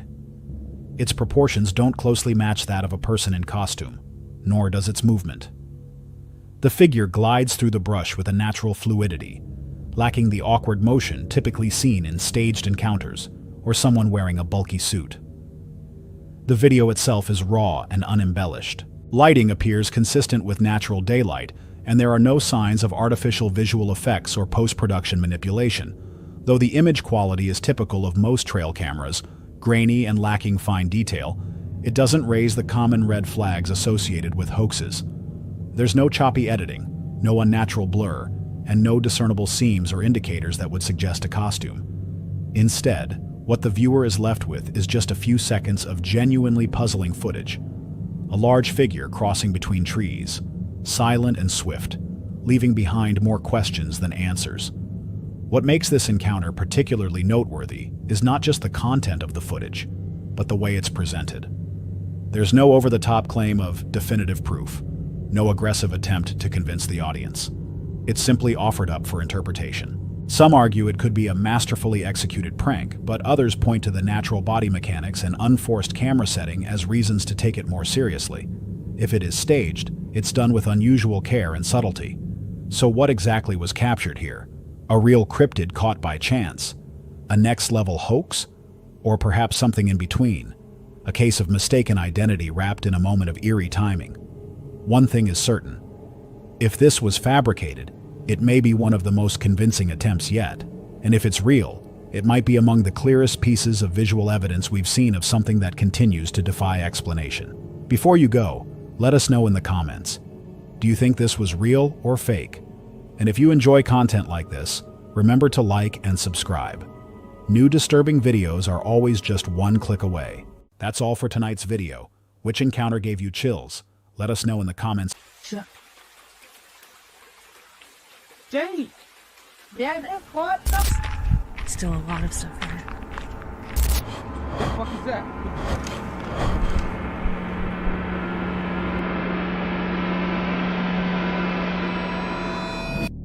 It was a warm night in Oklahoma back in 2009 when a group of teenagers set out for a carefree camping trip. Like many kids their age, their goal wasn't just nature, it was chaos. They filmed pranks, lit makeshift fire bombs, and joked loudly in the woods, far from any supervision. Their antics were all caught on tape. At the time, it was just another night of fun. But what their camera recorded, in the corner of the frame, would only be noticed later. And it wasn't funny. You're putting it right in there in that corner? Right in the center, see that? Hey, hold on for a second. Put that. Tell us all when you are. Okay, you ready? Is he gonna light the couch on fire? No, it shoots up. Okay, put it in. My phone's almost dead. Okay. Oh, it's hot, perfect though. Push pulled. Hopefully I didn't. I've loosened it overnight. It'll take a minute.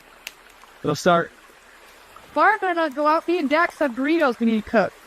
It's all out. It's too far. No. Don't see Pierre do that. Suck. Let's see that. Sure with that. It's not doing right. Yeah. Suck. Is it just leaking out the balloon? Yeah. Suck. Jenny. Yeah, that hot enough to reach out to the water? It's not leaking out the bottom, is it? It's not probably. It's going. Try this thing. Up there, has it? No. Except. Did any of us throw anything else in there? Watch. Damn it. Come on. Before I do it. Hey, did any of you guys throw anything else at bitch? Oh, there it goes. Here we go. Come on, let's just break this here. Come on.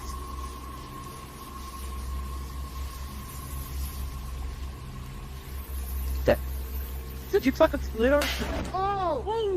Yeah! As the group gathered around their experiment, a bottle soaked in gasoline, meant to ignite, the footage captures flashes of light, laughter, and background chatter. But in one frame, a tall, slender gray figure appears. Just beyond the trees, it moves, silently, purposefully, but no one sees it. They're too focused on the fire, the laughter, the adrenaline. It isn't until later, back home, when they review the footage that the group notices it, a silhouette that doesn't belong. Everyone they knew was accounted for, all standing behind the camera. So, who or what was walking away in the trees? Some viewers speculate the figure was just another person, maybe a hiker. But the body proportions, the color, and the complete silence of its movement left others convinced it was something else entirely. The height, the gait, and the location, deep in the woods at night, don't quite line up with a casual passerby. Was it a cryptid, a forest entity, or simply a figure they weren't supposed to notice? The teens never returned to that camping spot. They never found an explanation. And maybe that's for the best. Because sometimes it's not what you see that's scary. It's what you don't notice until it's already too late. Just a quick break. If you felt that chill, please hit subscribe. It keeps the horrors coming. Now, let's get back into it. Still a lot of stuff here. See? And there's still people here. I can barely hear their voices, but they're like way off in the distance. Looking at me, he keeps barking. On July 15th, 2022, Haley, a solo adventurer known for her YouTube channel, The Abandoned Camper, set out for what she hoped would be a calm overnight trip deep in the wilderness. Her content usually features quiet, remote stays in hammocks or tents, far from civilization. And on this day, everything began as planned: a warm sun overhead, peaceful trails, and the soothing rhythm of forest solitude. After hiking for about an hour, she found an ideal spot to camp, secluded, flat, and surrounded by trees. But nearby was something that drew her curiosity: an old cemetery, half abandoned, only about 15 minutes away. Wanting to explore before nightfall, she decided to check it out. This looks like a good spot for where I am. I might just sleep on the ground again tonight. I brought a hammock, but I don't see any spots good enough for a tree. The cemetery was quiet, but unsettling. Some parts were clearly still maintained, while others had long since been forgotten. As Haley explored, distant barking echoed through the woods.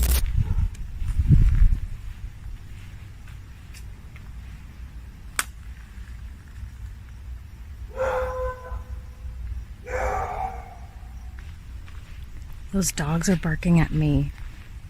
I'm probably the only one that's here at this time. So if you can't tell, it's pretty dark here right now, but there are kids here, like young kids in the cemetery. And I'm wondering how active this place actually is. Do people come here at night and kind of party in the forest or something? Anyways, I'm heading back to my spot, so I think I'll finish my exploring tomorrow morning, and because there seems to be still a lot of stuff here. See? Hear them? I think they know I'm here. That's not good. Fuck. Followed by the unexpected sound of voices. She wasn't alone. A small group of boys, young, loud, and out of place, wandered near the old graves.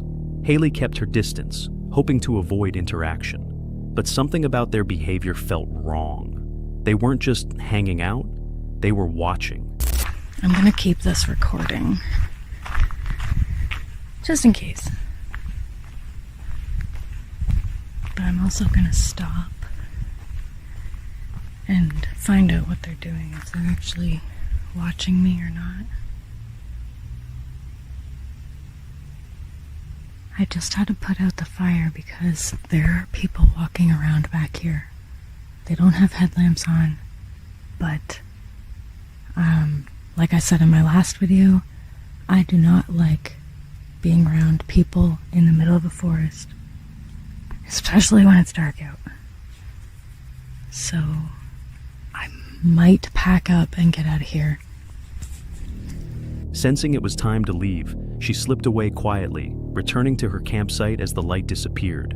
But just as she neared camp, screams tore through the darkness. Not frightened screams, but taunting ones. Haley froze. Were they trying to find her? Switching off her light, she stood perfectly still in the shadows, hoping to avoid being spotted. But as the voices drew closer, she realized they were scanning the woods, calling, laughing, looking. There's still people here. I can barely hear their voices, but they're like way off in the distance. Looking at me, he keeps barking. She waited for a window of silence before darting back to camp. There, she lit a small fire, hoping its glow would keep whatever tension lingered at bay. But it wasn't over. Later that night, the footsteps returned, soft, deliberate, circling just outside the light. She listened carefully. No headlamps, no voices, just the sound of someone pacing. Was it simply a coincidence? Local teens out for a thrill? Possibly. But their behavior suggested more than curiosity. The distance between the cemetery and the camp was significant. They would have had to follow her through dark terrain without flashlights. If it was a prank, it was a strangely committed one. Some viewers speculated that they were simply passing by. Others believe Haley's quiet retreat may have prevented something much worse from unfolding. In the end, Haley packed up and left, guided by her instincts. But what if she hadn't? Sometimes the scariest stories don't come from ghosts or creatures. Sometimes it's the people who shouldn't be out there at all. What the fuck is that?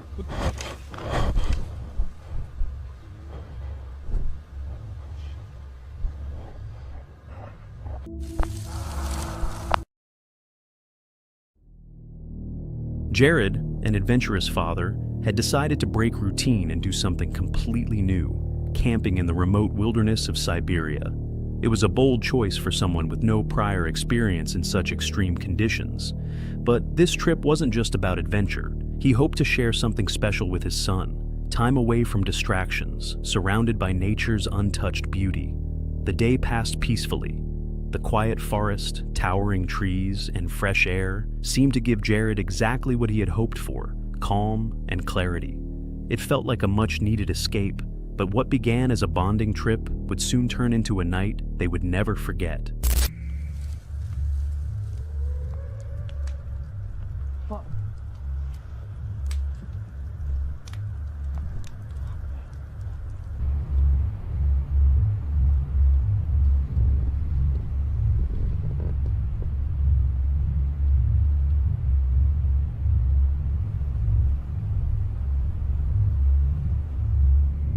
As night fell, Jared and his son settled into their tent. The stillness of the forest was comforting, until it wasn't. Late into the night, Jared was abruptly awakened by a series of strange and distant sounds. They were loud, unfamiliar, and deeply unsettling. Instinctively, he reached for his phone, hoping to capture the source of the noise, something to make sense of later, or to show others what they had experienced.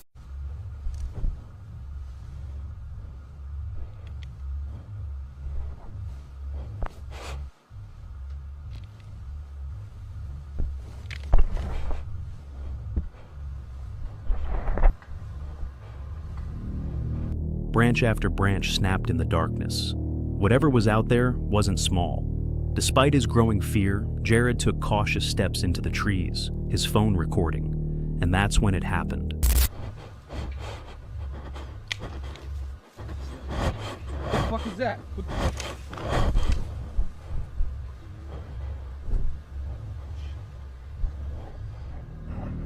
The footage caught something towering, massive, and moving. A dark figure emerged from the woods. It paused briefly as if startled by the encounter, then vanished into the shadows without a trace. Terrified, Jared didn't wait to investigate. He grabbed his son, and together they sprinted through the forest, crashing through underbrush, trying to escape. Just before they reached the edge of the woods, the phone captured one last sound. A blood-curdling cry, deep, echoing, and inhuman. They made it out safely, but they would never be the same. To this day, Jared refuses to speculate publicly on what they saw. Some who viewed the footage believe it was a wild animal, distorted by fear and darkness. Others insist the creature's proportions and movement suggest something entirely unknown, perhaps even a cryptid. The video, though blurry, has become the subject of countless theories online.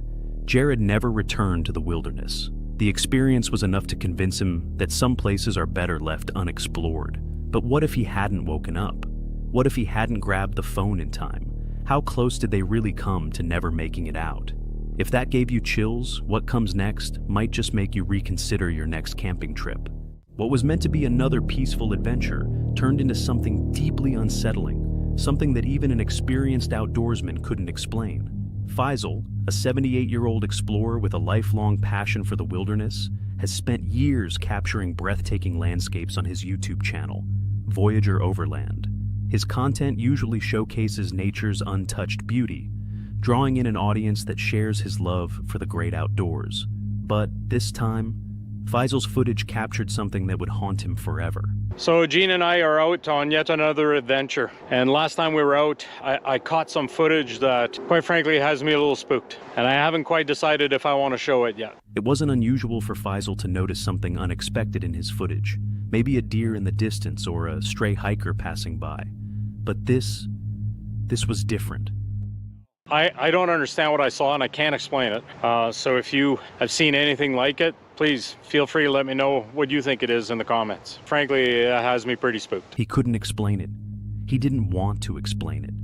It was October 26th, 2024. Faisal, his wife Jean, and their 2 grandchildren were on yet another adventure, this time deep in the Alberta Rockies. Their destination? Ruby Falls, a breathtaking yet isolated spot, miles away from the nearest town. After setting up camp, Faisal decided to do something special for his granddaughter. He placed a trail camera near their campsite, hoping to capture some wildlife. So for a while now, I've been putting out a trail cam at night, hoping to catch some wildlife around camp while we're sleeping. And with my granddaughter, who just loves wildlife, how cool could it be if I could show her some night pictures of what's walking around at night while we're sleeping? Now, I must admit, I haven't had any luck so far. I've put out the camera many times and never captured any footage. But tonight was different. That night, as the family slept peacefully, the camera recorded something far beyond the realm of natural wildlife. At first, the footage seemed unremarkable, shadows shifting in the moonlight, tree branches swaying in the wind. But then, it appeared. A figure. A ghostly figure. Glowing eyes cut through the darkness, staring straight into the lens. The entity moved unnaturally, as if it knew it was being watched. And then, it did something that sent a chill down Faisal's spine. It approached, face fully visible. The next morning, Faisal reviewed the footage, expecting to see nothing more than a wandering coyote or a curious bear. Instead, he found something he could not explain. Shaken, he made a decision. His grandchildren would not see this video. Whatever that thing was, it wasn't meant for innocent eyes, but the world would see it. When Faisal uploaded the footage to his YouTube channel, it exploded. Thousands of viewers speculated on what had been caught on camera. Was it a spirit? A creature unknown to science? Or something far more sinister? To this day, no one has provided a definitive explanation. The only thing that remains certain is that Faisal wishes he had never seen it. And Faisal isn't the only one who's captured something horrifying in the woods. In fact, what you're about to see next might be even more disturbing. Click here, if you dare. They're just standing there. What do you want?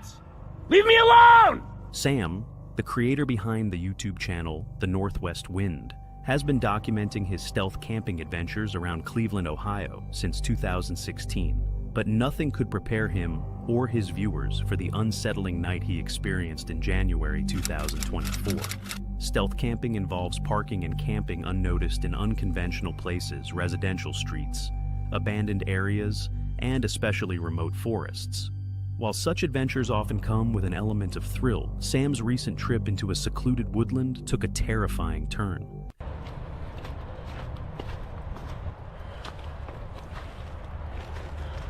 What do you know? This looks like a tent or a tarp. That kind of sketches me out. So that's the remains of a tent and a tarp. That means somebody's camped back here before? After leaving his camper van parked near a local dog park, Sam ventured deep into the Cleveland woods. Right at the forest's edge, he discovered something chilling, a torn and shredded camping tent abandoned amongst the trees. Ignoring his uneasy gut feeling, he proceeded deeper, setting up camp and preparing dinner as night began to fall. That's when things spiraled into a nightmare. Sam suddenly noticed shadowy figures silently walking nearby. As tension mounted, he confessed to the camera that he was beginning to feel genuinely threatened. Hours later, inside his tent and preparing to sleep, he captured something horrifying on camera.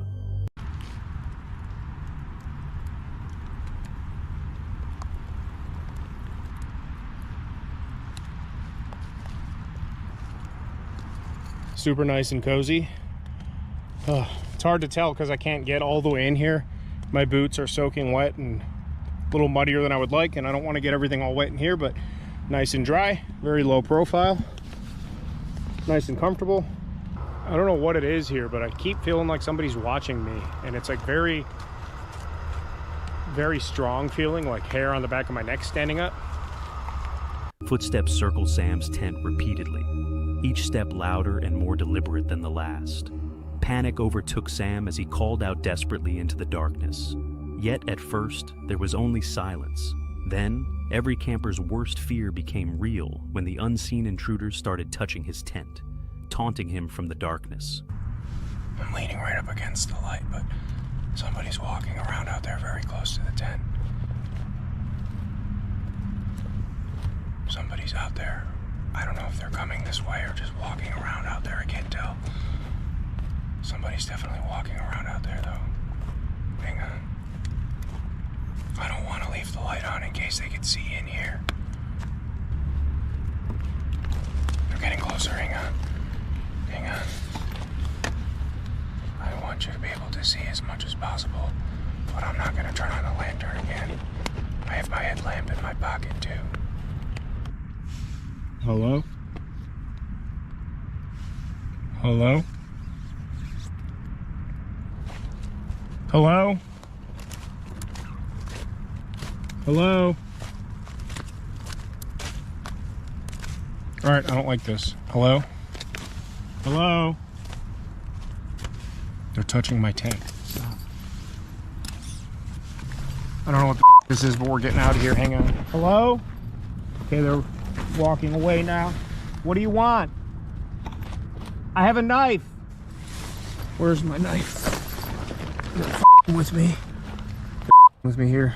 Holy crap. Get away. What do you want? Hello? I can't see you. Hello? All right, I'm getting out of here. We're getting the hell out of here. Hello? I think they went this way. I see you. Get away! Getting out of here right now. They're just standing there. They're just standing there. What do you want? Leave me alone! They went over that way. I can't see them now. I know you're there. I see you. Someone's smoking a cigarette too. I smell your cigarette. I smell your cigarette. I don't know what to do. I don't know where to go. I don't know what to do. I have a knife. I smell your cigarette. I'm gonna call 911 if you come near me. All right, let's get the hell out of here. I'm leaving, don't follow me. Stay away from me! They're coming behind me. I don't know what they're doing. They could just be. I don't know where I'm going. Ow! Mother. All right. Ow! Ow! I hear them coming. I can't see the shadow. Here's a path. Okay, get me there. I'm recording all of this.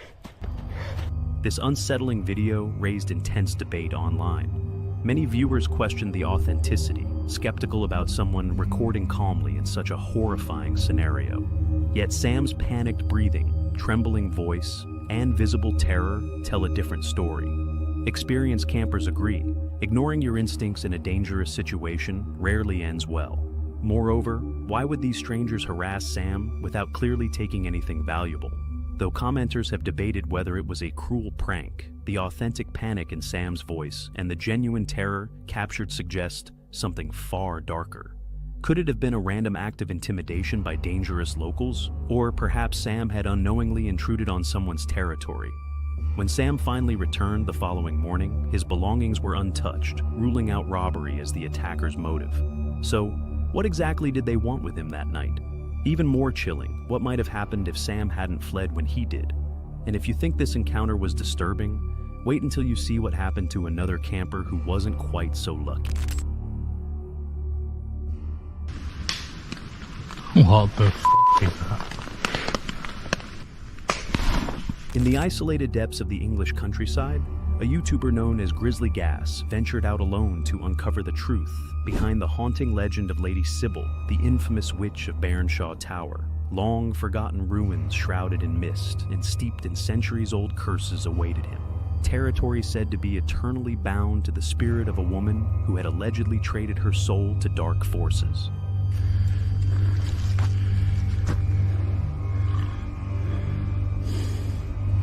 But they've been fucking sawing trees down and that. What the fuck?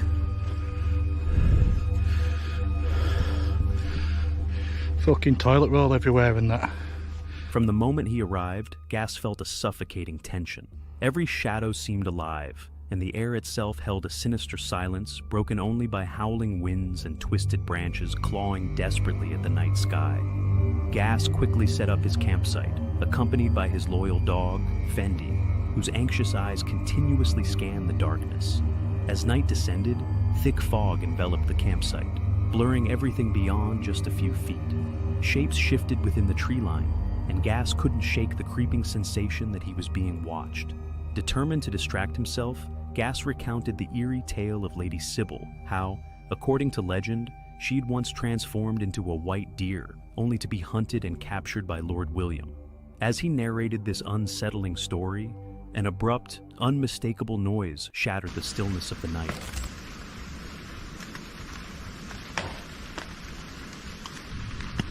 What the fuck? What the fuck is that?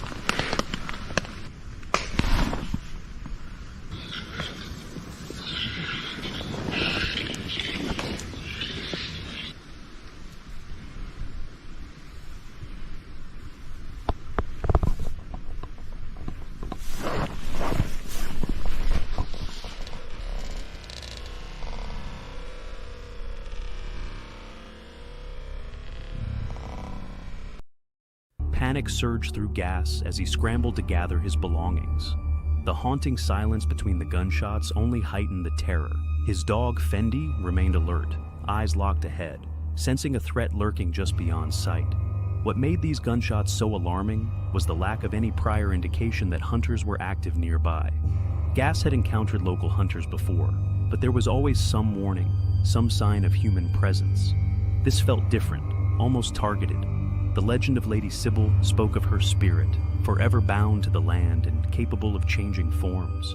Could the shots have been aimed at an animal, or perhaps was someone else hunting the cursed spirit itself? Perhaps another presence, aware of Gas's intrusion, sought to drive him away from the cursed land. Eventually escaping into safety, Gas couldn't shake the lingering feeling of dread. Had someone seen his campfire earlier? Was he unintentionally the target? Or worse, was the land itself actively driving him away? In those cursed hills, where legends still walk in the shadows, perhaps Lady Sybil wasn't the only entity haunting the forest that night. Could it be that Gas himself was the prey all along? If this chilling experience disturbed you, don't miss our next video.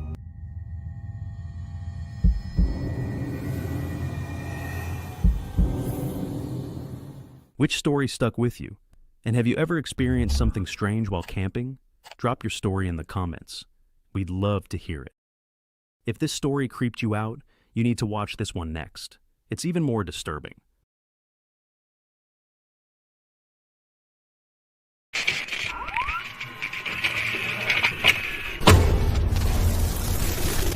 Hey! Woo! There's a weird, I thought I seen a weird guy over there. Over down there? Yeah. Is there anyone here?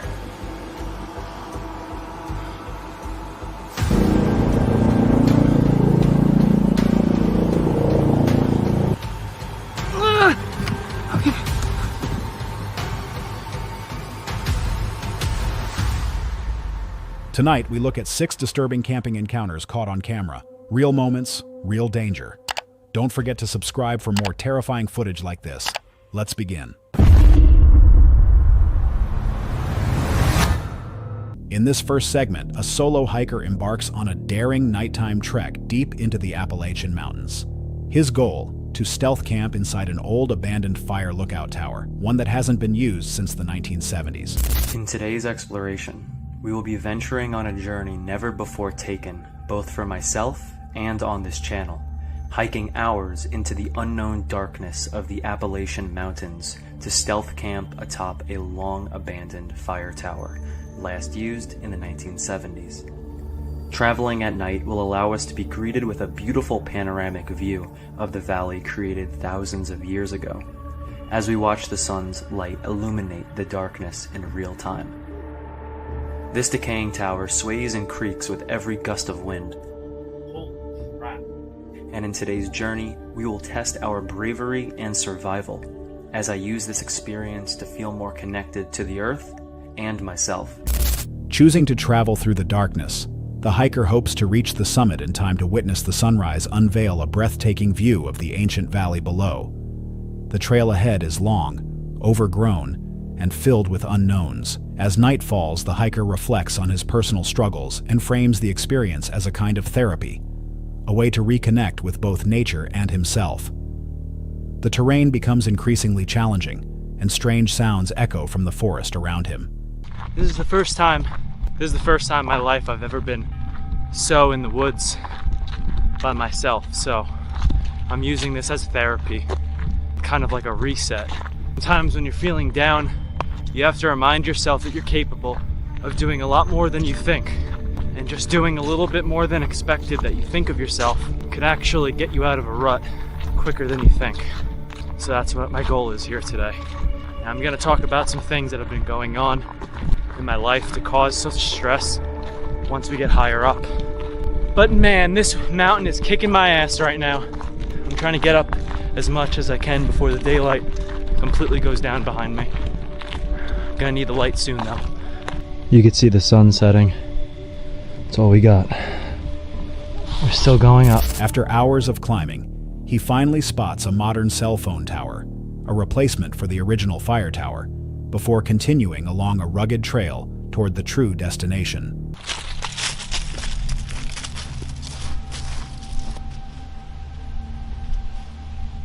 So far this is perfect, because I did want to have a complete surprise in the morning. Autumn view here. So here we are. We're finally on top of the mountain. This is a cell phone tower, so I should be able to watch some YouTube tonight while I'm camping. They built this as a replacement fire tower at first. We still have another 1 mile to go on this road to get to the vacant one that shut down in the 1970s. But this is the one they replaced it with. They chopped off the top eventually and just made it a cell phone tower, because eventually you really didn't need fire towers as communication became easily and more easily accessible. With each step, the brush thickens, raising concerns about potential threats, including rattlesnakes. Despite the tension, the atmosphere eventually turns peaceful as wildlife begin to appear: deer, chipmunks, and rabbits. The hiker feels at ease, believing their calmness reflects his own. But once he reaches the long-forgotten tower, everything changes. It's too dangerous for me to stay in. I'm gonna have to... Oh, there's a deer right there looking at me. You guys see that deer right there? It's a nice buck. It's at least like a 6-pointer. Alright buddy, we're gonna leave you alone. Anyway, like I was saying, if the fire tower is too dangerous to stay in, I have a hammock and I can go over to this tree line and put it over there. Sleep with the deer tonight. I already have Lyme disease just like them, so we should be like 10 minutes away from our little Airbnb though for the night. Now, I'm probably surrounded with the most wilderness. I have been this whole time. I'm still walking the little overgrown trail, but I'm densely in the woods right now, happily as well. I've seen a deer, and I feel like all of them right now. I'm just one with nature. If they're calm, I could be calm too. So it's kind of becoming a very relaxing journey. is too dangerous for me to stay in. I'm gonna have to, oh, there's a deer right there looking at me. So here goes nothing. This thing shakes quite a bit. And there's the wind.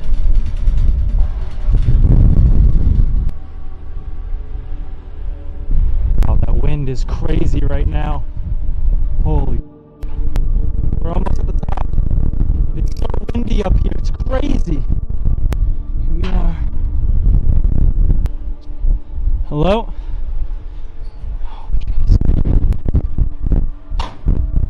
While climbing the unstable structure, the wind howls violently and the metal groans with each gust.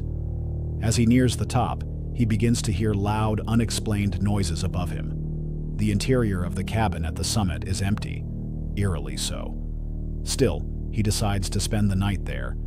As the night unfolds, the strange banging sounds continue. There's a couple support beams going this way, so it should support me. I hope the wind isn't too bad. But we're finally up. This thing shakes a lot.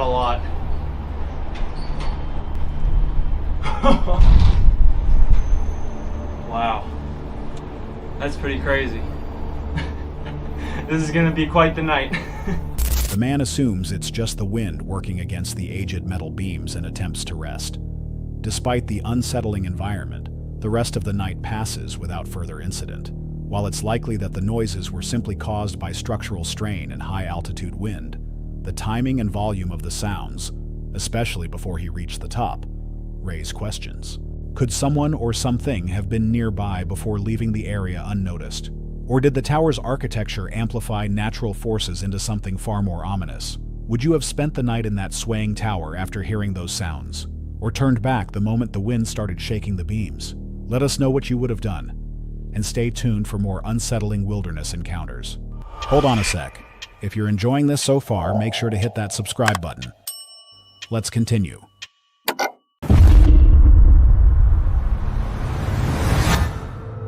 In this episode, two explorers venture deep into the rugged trails of the Appalachian Mountains. Their mission isn't just a typical hike. They're searching for something far more elusive, alleged feral people said to inhabit the forested wilderness. After conducting several days of local interviews in the nearby town of Bluefield, where responses varied from complete denial to eerie confirmations, they decided to investigate firsthand. That is right, guys. We are going to be venturing deep into the Appalachia Trail looking for danger, basically. And by danger, we're not talking about black bears, because there are black bears in this place. We're talking about feral people, the elusive feral people. We've done investigations for like the last 3 days in this city, in this town of Bluefield. It's like an old rundown town. Apparently in the Appalachian Mountains out here, there are feral people that live inside the woods. Now we've asked people around, some people said they don't exist, some people said they've never heard of them, and then we had a few people tell us that they have seen them and they actually know about them. So we are in for a scare of a video today. I hope we come out of this one alive. There's like a house down there, dude. Bro, there's a house. What? What's wrong? Crouch. What? I think we just discovered their base. Look. Do you see that? There's like a house down there. Crouch, oh my God, you see it? What the hell? Do you see anyone walking? There was a weird, like, I thought I seen a weird guy over there. Over down there? Yeah. Dude, you might have just saw a feral person down there. What do you think we should do? Should we go down there? Yeah, we should go down there. Okay, do you see anyone right now? No. I think it's safe. Let's go see. I saw somebody running off that way. Oh, look at this structure. As they navigate through the dense woods, they notice signs of habitation, including a hidden cabin-like structure tucked into the trees and a checkpoint-like shelter that appears to have seen recent use. Tensions rise when one of them spots a figure in camouflage disappearing into the forest, followed by a faint whistle echoing through the trees. And there should be some more abandoned stuff in the mine shaft. So what do you guys say? We jump the staircase and we go down there. Yo, Aldo, I'm gonna go down there. Okay. I'll see you down there maybe. Okay. All right, don't die. Oh yeah. Believe it or not, I'm not even halfway down the steps now. It just keeps going more and more. Goes and